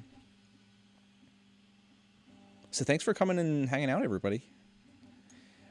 I know we've been getting to the point where, like, 60 to 80 people is generally the norm for the 3D printing streams. A little less that when we do, like, hobby stuff, but yeah, very cool, guys. Set like a new mini record today. And it looks like we're getting towards being finished here. It's just under 80% done, and it still looks good. Looks like we're not warping or anything crazy.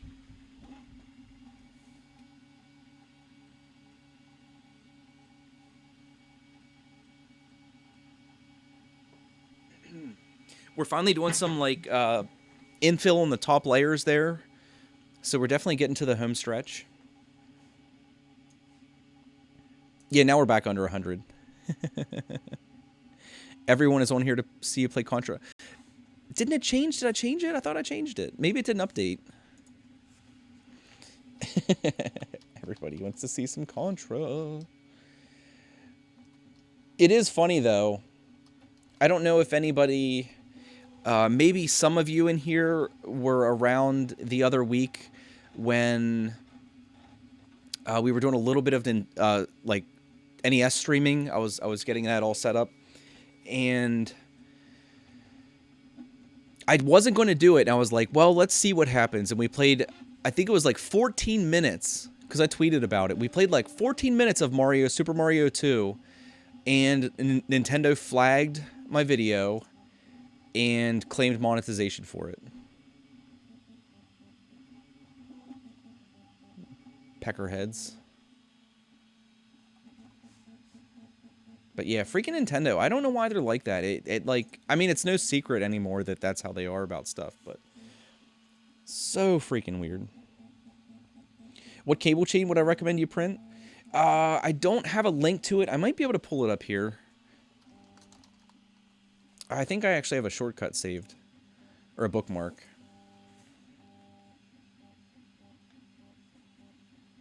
Where is that at? I know I had it.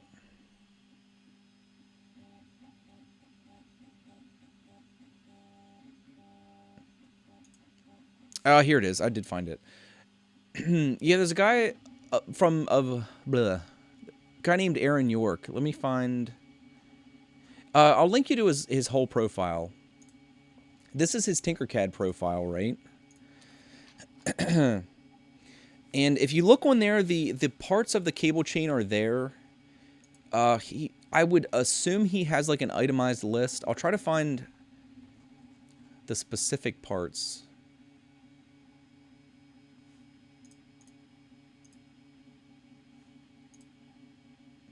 Or I don't think, maybe that's not the best link. I don't know why it takes me there. It like takes me to one of the pages of his stuff. Yeah, here's a better link. If you want to take this link, it'll take you to like the more appropriate page that shows all his stuff. But he has the cable chain stuff there. And like I mentioned, I have an older version I have a slightly older version from when he initially released it, and there's only a few things that are different. Uh, I can't really show you the back of the printer, but like in here,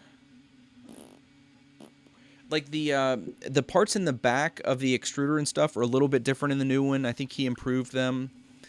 And there's also a whole bunch of other stuff on there if you'd want to try it out. Uh,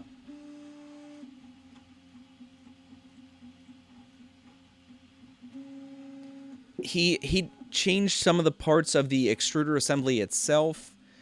I haven't actually done them, so I don't have a whole lot of input on what you might expect if you print those. But he changed quite a few things, did some improvements and stuff. But I don't. Do I have a link to the Slack group? I can give you guys a link to the Slack group.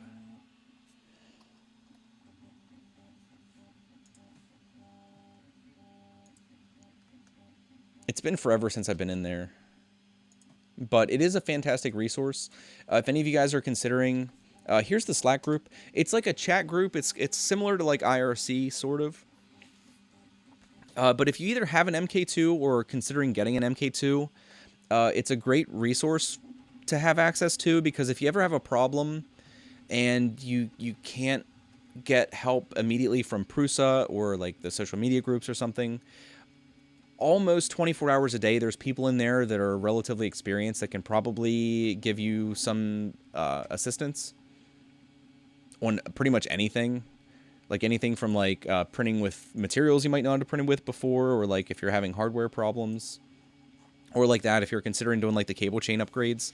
There's probably some guys that could take a little bit more time than I can on stream and help you with that. The Slack, oh, that's right. Did that link change, didn't it? It's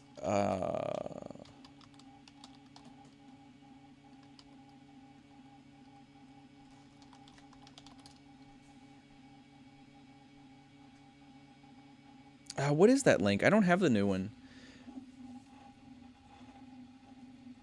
The slack.codehemi. That's what I just tried.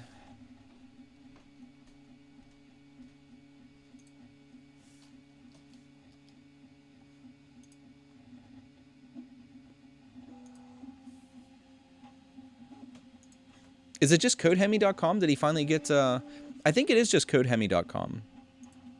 Actually, I think that's it. I think he finally got a domain. Yeah, there's like 730 people registered, and there's 66 people online right now in there. So yeah, if you ever have problems, it's like a great place to stop in and chat with people. Slacken, is that the right one? We're just like flooding chat with links right now. Hopefully one of them is the right one.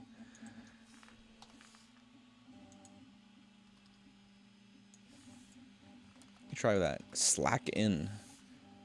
Yeah, I think that's the same one. Yeah, I think Aaron finally got the domain, or maybe he had it and he just didn't have it set up before, but I think it's all set up now. But yeah, I remember that's actually crazy that there's 700 and some people in there. That's kind of crazy. I remember when we hit like 100 and it was exciting. So that's kind of cool. I haven't been in there for several weeks. I kind of feel bad, but I haven't had much free time lately, unfortunately. But hopefully, I think after it does this little bit of infill here, I think we're finally in the home stretch.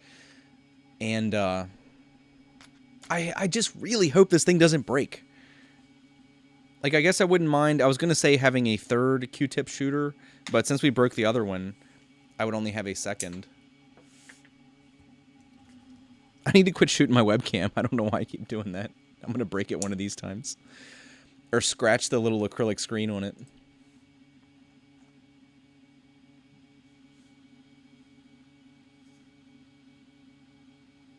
Yeah, Rich, that's another thing. I want to do some little videos. I have some planned. I also got some little red, I think they're actually like, I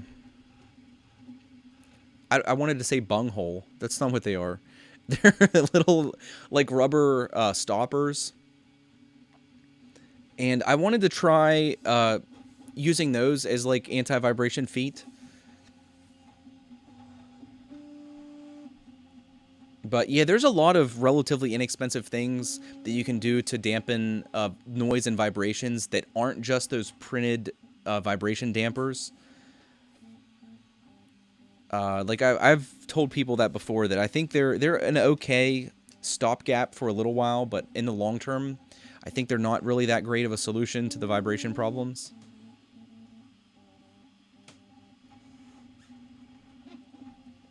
That's true, Monolith. It's why, like, testing can be a little bit painful sometimes because you have to wait. But in the long run, uh, it is beneficial to try different things out. Is that how Nintendo stays financially viable these days, charging folks who promote their products? Basically, I mean, if some of you guys weren't aware of, like, Nintendo's practices with copyright strikes and stuff, it's kind of shitty how they conduct themselves. It is kind of shitty. Like that, we did, I think that was like a 3-hour stream that day.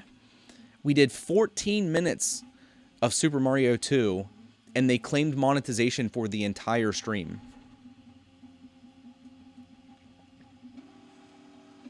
Which is, that's a little heavy-handed, I think. And YouTube lets it happen. Like, they're not quite as bad on Twitch. I think they just mute parts of your stream if you do stuff on Twitch, but yeah, on YouTube, they'll claim monetization for your whole video.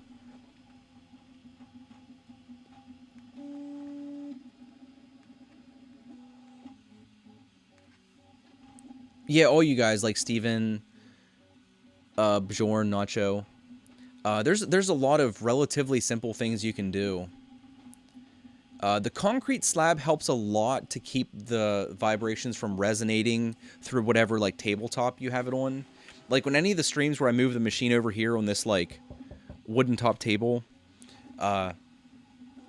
it really makes the vibrations louder. It acts like a resonator, because it's like a relatively thin wooden top. And, like, if you have that, like, I was actually looking, because they don't have, I was going to buy one, but I couldn't remember exactly what the footprint of the chassis for the MK2 was, so I didn't get one. But, like, at the Lowe's I was at, they had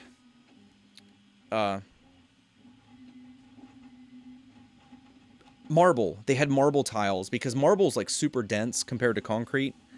And I was going to buy some, but I couldn't remember exactly what size it was, and I think it was a little bit too small. Because if it's too small, it's, like, useless.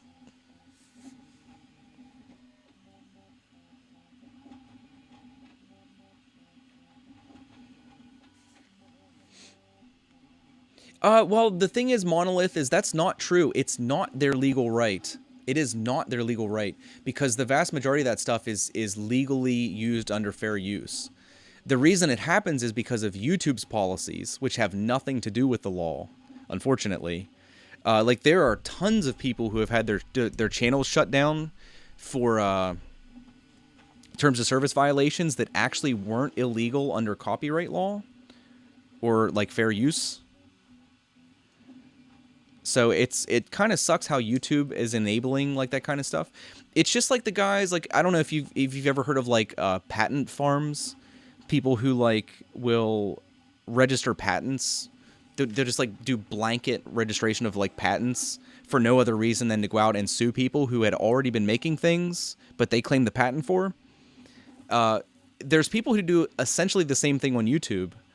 Like, I remember on an older channel I had where someone claimed they gave me a DMCA strike for something they didn't ultimately own. And they don't have to prove that they own that. You have to prove that you had the rights to use it. So it's just this, yeah, Marcellus, like, there's tons of big YouTubers that have done videos about this. Like, I had thought about doing a video about it for people who are curious, like, what happened to that stream and stuff, but there's guys like Angry Joe and a bunch of other people who have kind of explained the situation a little bit better. But Nintendo's pretty notorious. they are abusing the system, and they're doing it at the cost of guys like me who are otherwise like total Nintendo fanboys. But it kind of sucks. And then I think Angry Joe talked about it too, how like Nintendo will like black and whitelist people. And there are certain people who meet certain criteria where they will basically whitelist you, and you can do essentially anything you want. I mean, they're still kind of tight about things. And then there's people who are blacklisted, which is essentially everyone else, who you can't do anything. Like if I would fire up like Mario 2 in the background here and let 10 seconds of that music play, they would flag this stream and claim monetization for the whole thing. That is not legal. Like, if I had a ton of money, you could probably take them to court. Well, again, like, it gets complicated with this being, like, YouTube's platform, and they allow that to happen, so. But, yeah, it's stupid. It's stupid. But, anyway. C'est la vie. Nintendo aren't the only company that's like that. There's a few other ones, but the vast majority of game companies, like 99% of the games I play, you could get on and stream it all day, every day, and they're just glad that you're giving their game exposure. But Nintendo is not that way. You can join their creators program. Because I had actually looked into doing that. You can join their creators program where they give you the rights to use their stuff. But, like, say on a channel like this, if I would sign up for their program and they'd let me stream Mario 2, a game that's 30 freaking years old, they would claim partial monetization on my entire channel, including content that didn't have any of their stuff in it.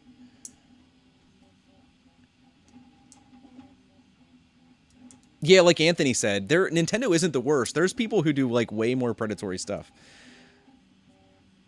Like, people who, if nobody's claimed things and put it into YouTube's system, there's really nothing stopping you from, like Anthony just said, taking, like, free audio clips and registering them and start doing, like, DMCA and monetization claims against people who are using free resources that are totally legally able to do so. It's kind of insane. Well, Josh, like, ROMs and emulation aren't really a gray area.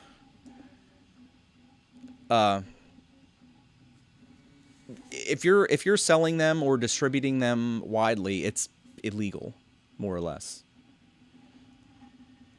It's not all that gray. But even that, like, I don't know, there's a lot of that stuff's so old, most companies just don't care. They're not really generating any revenue. It's not like they're selling any NES cartridges. And it's like the advertisement from it. I'm sorry this turned into like a Nintendo rant, but those bastards. Those dirty bastards.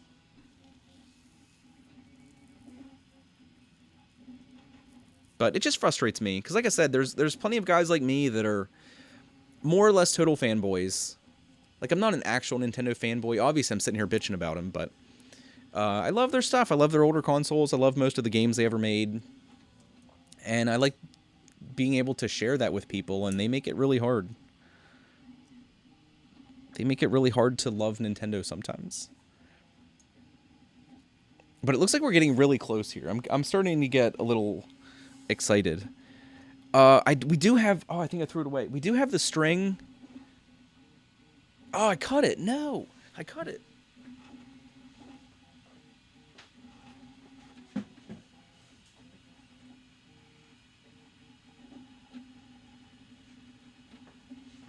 I was going to say we had the string from the old crossbow, but I chopped it to get it out for some reason. So let's get ready here. We'll get our string ready. And we're going to do the same thing. We're going to use this hemp cord. I can't get it completely ready, but I can have the loop tied in one end. And then we'll have to feed it through the hole. We'll probably have to drill this, unfortunately, since this is a little too thick.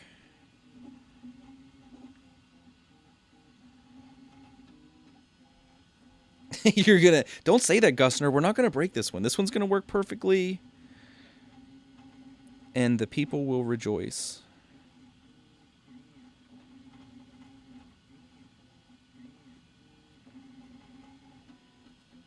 We'll have to. There are some crossbow bolts. If you look at the Thingiverse page, there are some little crossbow bolts that you can print for this. But I think I'm going to print those out of PLA. I don't really see any particular reason to print those out of ABS. Because if you break one of those things, you're doing something wrong. But yeah, thanks for hanging out, Gusner.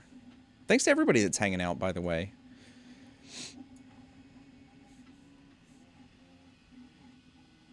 I know sitting here waiting for a crossbow to finish isn't the most exciting thing, but I'm glad you guys like to stop in and hang out with me. It makes things more interesting for me, if nothing else.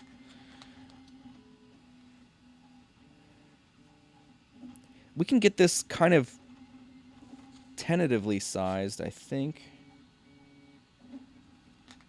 If I put these pieces more or less back where they belong. That's not the right one. There we go. But hopefully the length of this cord isn't super crucial on this one, since the material should be a lot more flexible. Shoot one more Q-tip before we're done here. I'm getting good at hitting my webcam.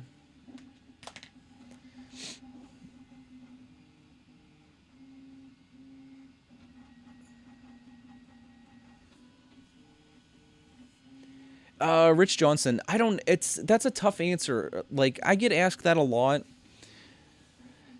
If Simplify is worth the $150, like, honestly,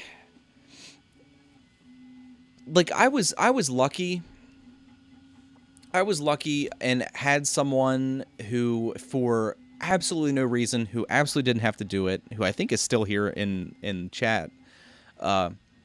But when I was first getting started on YouTube here, Joey Nuggets bought me a copy of Simplify, and that's the only reason I have it, because I really, I was in a situation where I really couldn't afford it. I was kind of overwhelmed. I haven't really talked about this a lot, but I don't have a normal job for a number of reasons, and like just paying for the printer and getting filament and stuff was a little bit of a struggle for me. So, like, he hooked me up with a copy, because otherwise I probably still wouldn't have a copy. And, like, my experiences with it, like, you can see that's what we had sliced this file in. Like, Simplify's, like, I use it exclusively. And, like, I love it. Now that I'm used to it and I understand how it works and how to change everything, like, I love Simplify. But I know plenty of people who have been using Slicer, and Prusa's been doing a really good job of making updates and improvements to it. And I know tons of people that use it, again, exclusively. Like, they use Slicer exclusively and get really good results out of it. And I like, especially with, like, the surface finishes and stuff with the last few versions, like, people have been getting really good results.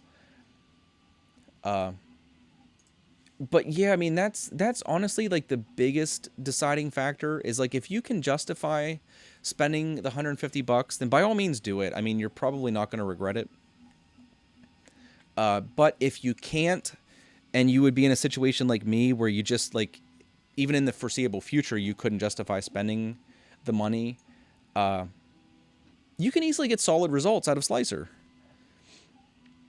And like that, like Anthony just mentioned, like, Slicer has been adding new features, like, fairly regular, or not Slicer themselves, but Prusa has been modifying versions of Slicer to add things. And they've been doing a really good job of, like, I wouldn't have said that before, but I think they're finally getting to the point where they're starting to get competitive with Simplify. There's still a few features, like, one of the biggest features that always comes to mind when I'm, like, talking about Slicer versus Simplify are supports. Not being able to edit supports can make or break certain prints.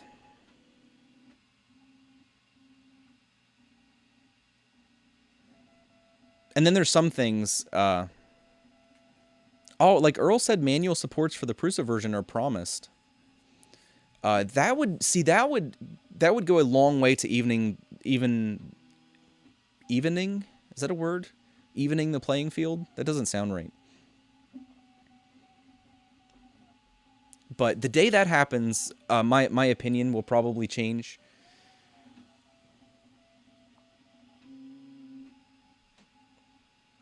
But and then there's like Joe said, apparently if you, I don't know, Slicer still has its limitations. I haven't messed with it a whole lot recently. Leveling, evening. That probably is, yeah. Leveling's probably a better word than evening. I hear the machine creaking back there. It's done the last few little things. It turned into like an 85-year-old lady for these last few layers. But no, like, you definitely don't need to feel any obligation to buy Simplify, I don't think. And Cura is still like a total unknown for me. I've not used Cura at all. And then there's some things, yeah, where Slicer's kind of ahead. Like Earl just said, Simplify still can't beat Slicer's sexy infill. But I haven't updated my Simplify. I don't know if it has like an auto update, but I haven't updated that in a while. I don't know if they've really pushed any new features.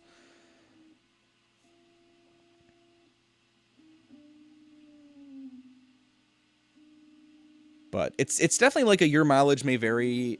It's like it's that and different strokes for different folks kind of thing. Because like there's Joseph who uses Cura, and I would assume Joseph has Slicer, Simplify, and Cura available, and his slicer of preference is something other than somebody else is probably going to say.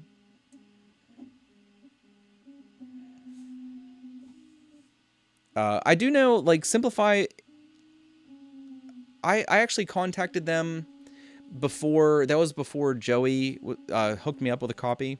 But I contacted them, and they were willing to work with me a little bit. I just told them, like, I do YouTube, and like people ask me all the time about using it, and I don't have access to it. Because I think they offered me like 25% off, which isn't. I'm not going to start doing cartwheels, but it was nice of them to offer and try to work with me a little bit. So they seem like a decent company. But it really sucks that they don't have a trial version.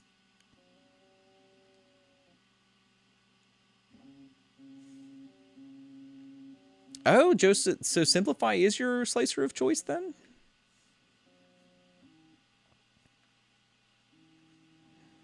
Rich, they probably would give you a military discount. Like I said, when I contacted their customer service, they were very I don't know the right word. They were very civil and understanding about things.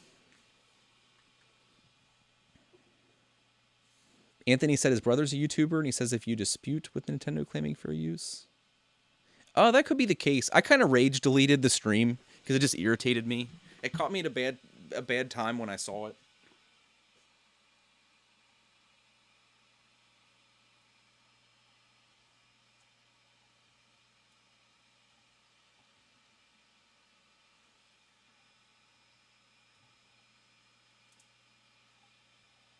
All right, we'll let that cool a little bit. I was messing with the little slider. Our little slider didn't break free instantly like it did with the PLA, but I guess we'll give it a minute to cool there and then try to pry it off.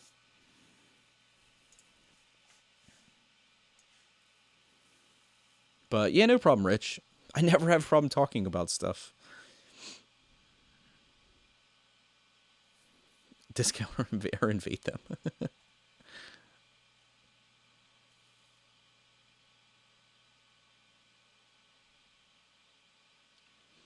Yeah, and I'm kind of like with Earl. Like, no, I'm not going to make any official comment about that, but I've been a computer nerd for like 15 plus years, and, you know, word on the street is there are ways to try software without buying them, but I'm not going to, but no comment.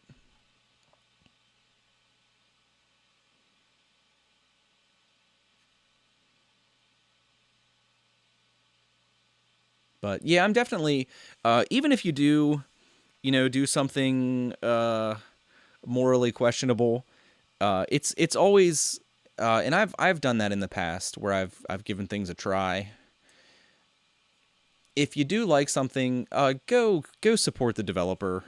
I mean, it's kind of shitty to try stuff the wrong way in the first place, but it's super shitty to try things, like it, continue to use it, and never like give the developer any love for making something that you enjoy. That's definitely a shitty thing to do, I think.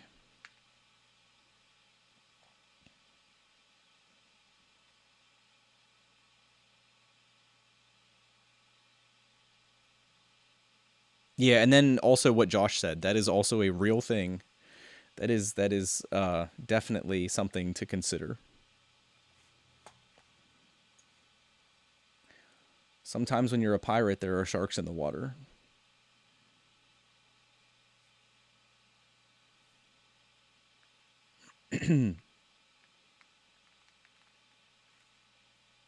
And also what Earl said, if you're going to be on the open oceans, you should probably know how to deal with ocean-born predators. Yeah, it looks like hopefully the stream doesn't die completely. It looks like my internet kind of took a shit for a second. I don't know if they got any internets down here in Pennsylvania. Looks like it's normal again. All right, so let's try to peel this off. I've never taken an ABS print off of a bed before, obviously. So hopefully nothing catastrophic happens. I don't know where to grab a hold of this with all the brims.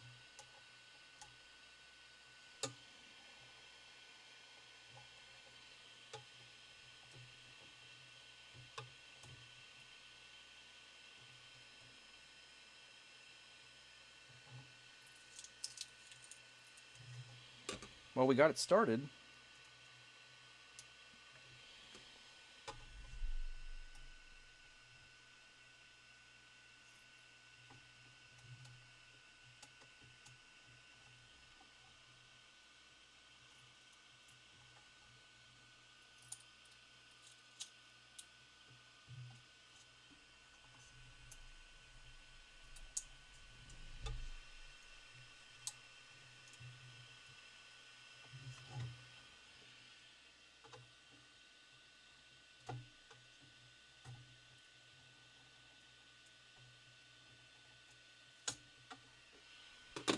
All right.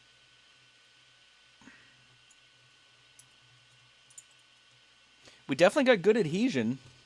I can't complain about that.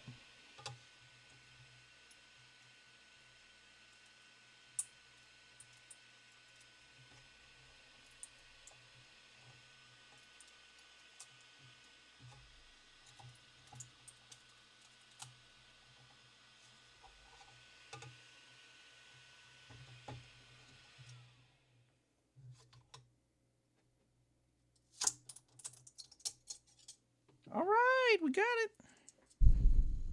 All right, very cool. So let me switch cameras, and then I'm gonna move this camera over here.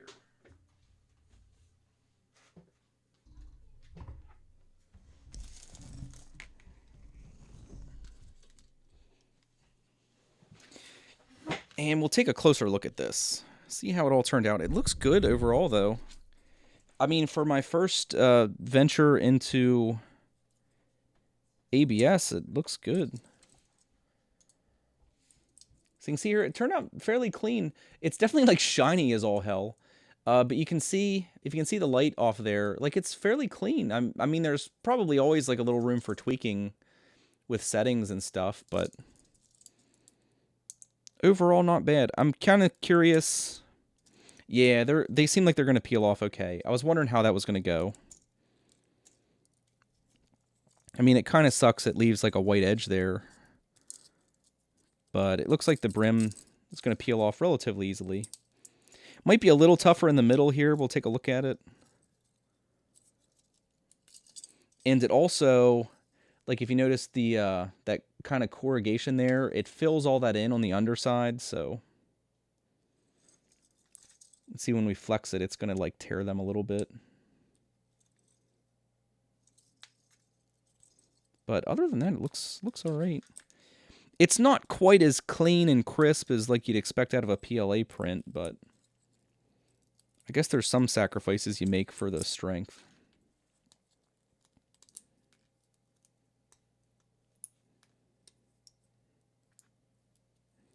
I guess after we do this, oh, I could acetone smooth this. That would probably make this even stronger. Yeah, we'll probably do that. Hairdryer will get rid of the white marks. That'd be sweet.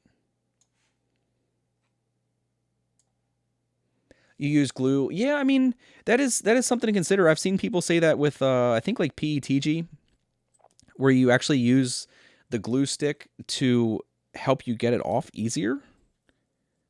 More so than actually to, like, increase adhesion.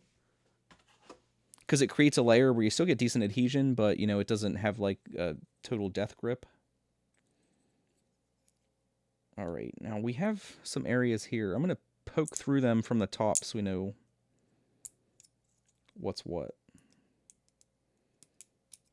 But this is a bit of a pain. It'd be nice if you could kind of do the same thing with support material, where you could manually go in and like put brims on areas. Because like some of this, it'd be nice to be able to like turn these internal brims off.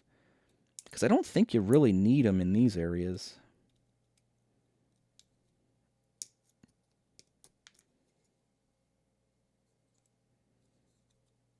Because like this part needs to come apart. Like there's a little bit of a brim in there somewhere. Between these two pieces.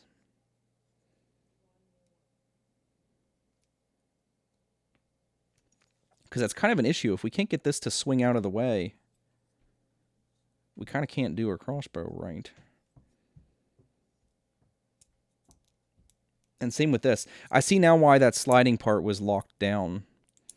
It's because that brim underneath was contacting it. You can see that little piece that wiggles there. That's our little slide, the little carriage that actually holds the projectile.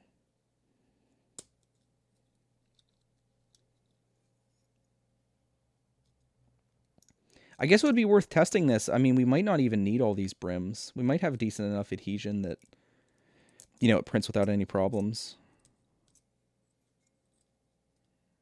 And then, of course, there's a whole bunch of stuff here that needs cleaned out.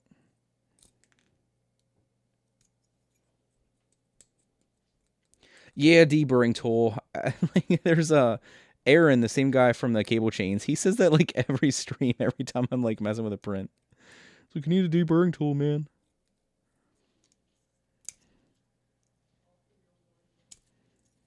We just recently got a... oh, can I pop that out?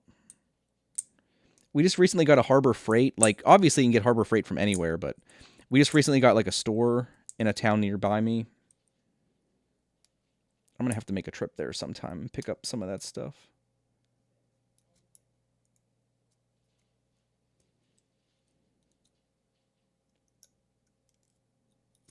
All right, we're getting it. This is a bit of a pain. Like I said, it would have been nice if we could have prevented all of this stuff, all these brims on the internal areas. I don't know. Does anybody know of a way to do that? The X-Acto makes you cringe. I've been a tabletop gamer for like ever. So I've spent tons of time with X-Actos. I ain't scared.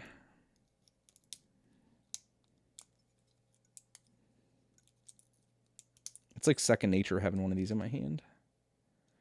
All right, that's still a little funked up. We'll have to do a little more cleaning, but I think everything's...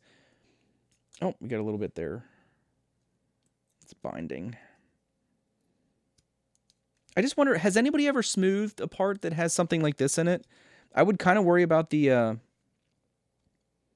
outer layer softening a little bit and maybe like gluing that to the sides.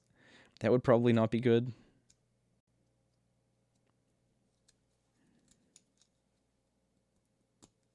I think beyond that, it doesn't work super smooth because we need to clean it up a little bit more, but overall it seems pretty good. And like I said, these kind of closed up here because it put brims in between that crap, but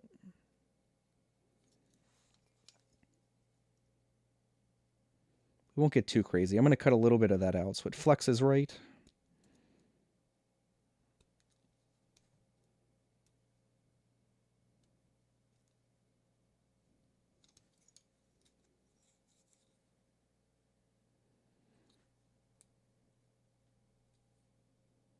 Oh, I'm so scared. I don't want to break it.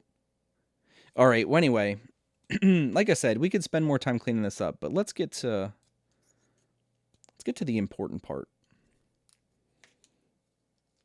Like I said, everything functions. The only thing is this thing here, you can see on this one, it swings pretty easily.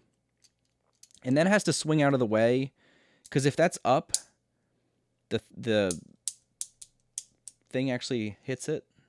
Won't go the whole way. So we'll try to take a minute here and break that free. I don't know if I can just pry it and it'll pop off.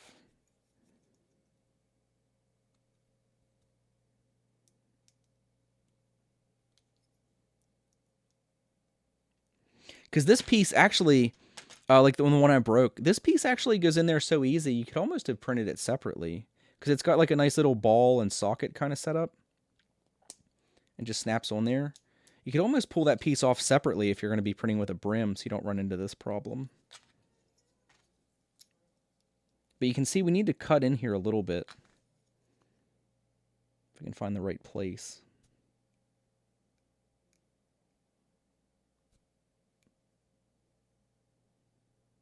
Without screwing it up.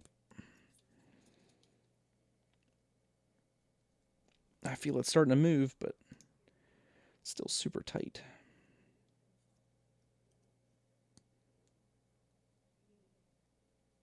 Yeah. Well, anyway, I think it'll still function without that being opened. But I guess, I wonder if the people that printed this in ABS, I wonder if they maybe just didn't print it with a brim? Maybe they were braver than me?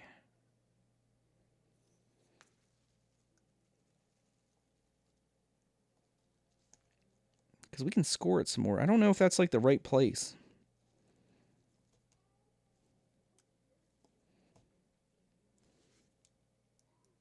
And then a little bit right there. Hopefully that's enough to break it free.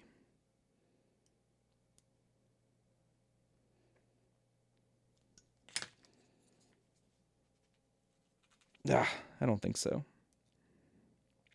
Who knows? It might have bonded inside a little bit. That's always possible. Oh, got it. Oh, it broke. We broke it. I mean, luckily it's still going to function, but yeah, it broke the little piece off. It looks like these layers bonded a little bit. That inner wall and the side of this bonded a little too much. Womp womp. Well, at least it works now. So let's get this strung up, right?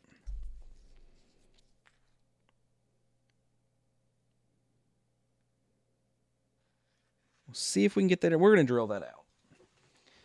We're going to grab the Dremel.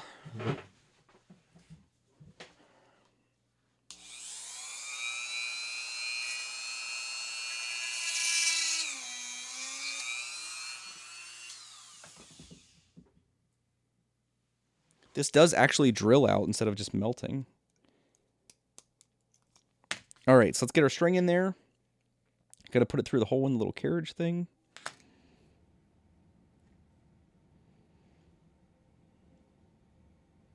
Twist that as tight as possible.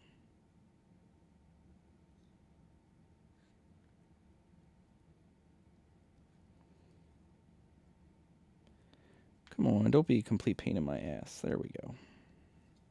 All right, we're like, oh, we're so close. So close to breaking this. Don't say that. Don't anybody say that.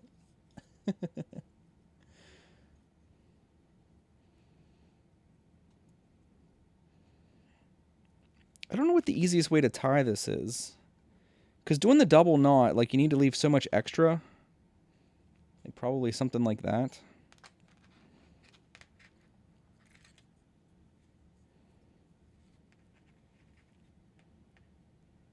But hopefully we can go out on a high note here. I mean, we did already break our piece, which is kind of disappointing, but like I said, maybe I'll try to rerun this without the brims. Oh, I screwed that all up. I don't know what the hell happened there.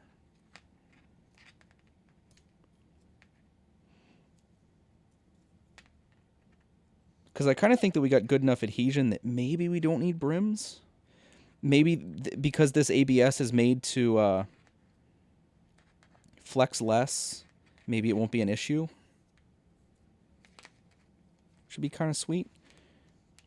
So we're going to leave some excess.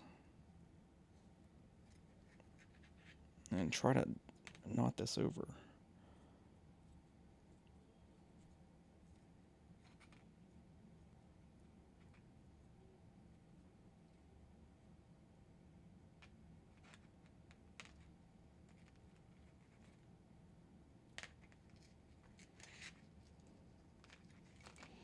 It's not perfect, but that's pretty close.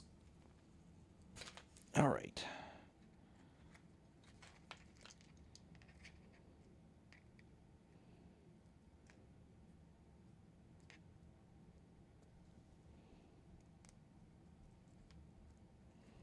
All right, it's on there. We'll trim our excess off.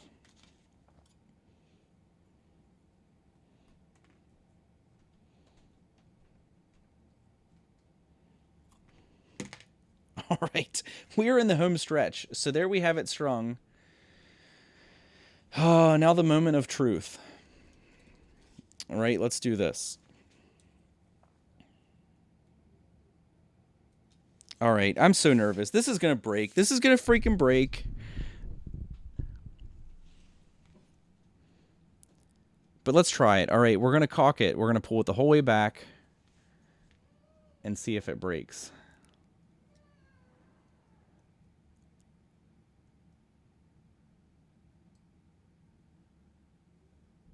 No.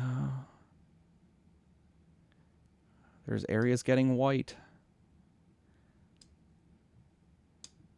Ah! Wow, that's crazy. It's caulked. I don't know how many times, yeah, we did it. Trigger's a little sensitive. And I would assume after you do it a few times, it'll get a little bit better and a little bit better. Yeah, that trigger is like super sensitive. That's got some stank on it, I gotta say. I don't know what we can shoot with that. I'll shoot my X-Acto across the room. Oh, that's right. That piece doesn't fit. Let me go find those other pieces we shot earlier.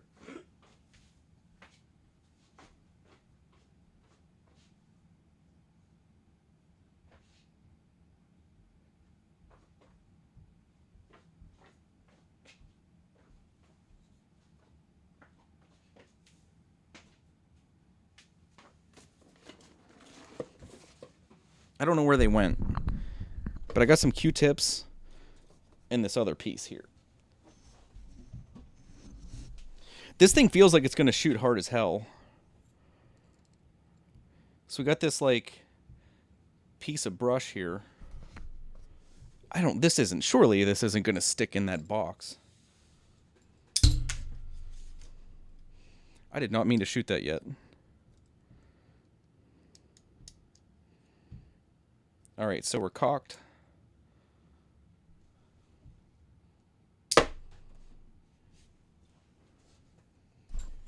That's, like, obviously not going to kill anybody, but that's not too bad. All right, it works. And then obviously it's going to shoot Q-tips pretty well.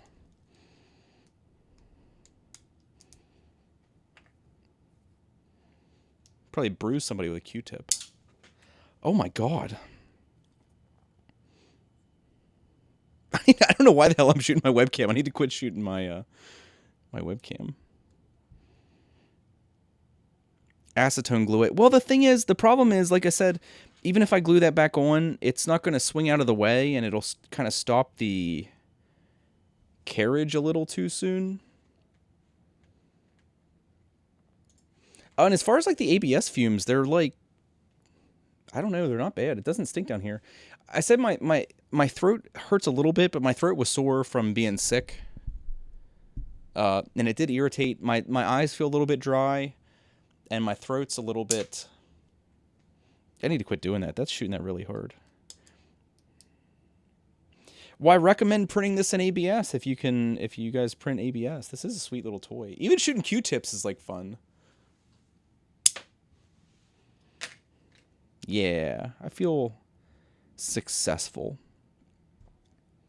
But I think I'm going to go ahead. We're going to essentially end on that note, because this has been a long stream. How long have we been streaming? It's almost 4 hours. I think I'm going to try to print this without brims and see how it goes. Because that's what she said. I have some good aim here. I have shot like 15 of these at the freaking webcam. And this one being a lot higher tension, it seems to shoot a little bit more straight.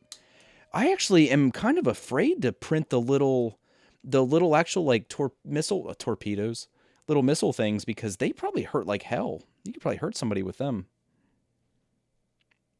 But yeah, I'm shocked like how strong this is. I mean like the actual like the ABS, not how strong it shoots. It's kind of crazy. But yeah, very cool little print. Stuff like this is super cool.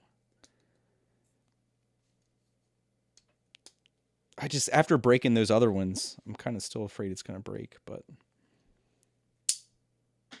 I need to quit shooting Q-tips. There's Q-tips all over the basement. But no, super cool print. You guys should try to print one of those out and send me some pics on Twitter or something. Do a little video of you shooting your cat with Q-tips.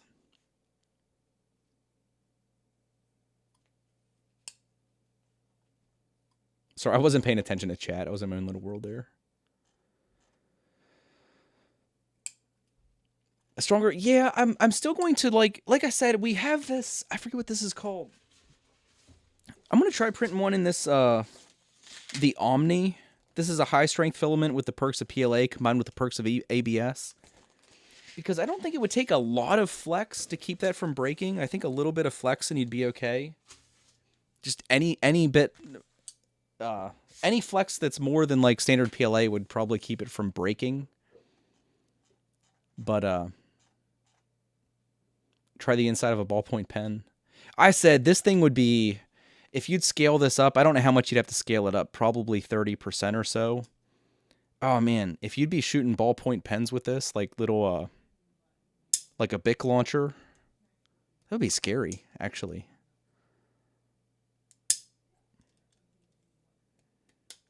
Try with a raft. That is an idea too. That is a, yeah. Like I said, it's kind of crazy how much you can experiment with a given print. You could spend a lot of time just printing little crossbows out, trying different things, trying different infill combos and perimeter combos with PLA, seeing if you could get that to work. Same with this. Like there's probably a lot of experimenting you could do with the infill and stuff on this, even this ABS, to make sure that they like wear well. You know, so you could shoot this a few hundred times without them like eventually like stress cracking or anything. But very cool. I'm glad we ended with a functional crossbow. I could shoot crossbow pieces with it.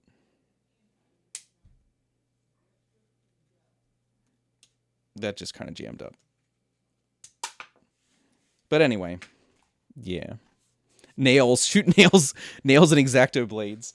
Probably 10 years ago, I would have been doing that kind of thing. I remember making like regular utility blades. If you like mirror them a bunch of different ways, and I epoxied them all together and made ninja stars and stuff. X-Actos attached to nails. We'll save that for another day. And I don't know how much like. I don't need any parents like contacting me because their kid lost an eye due to shooting X-Acto blades across the room.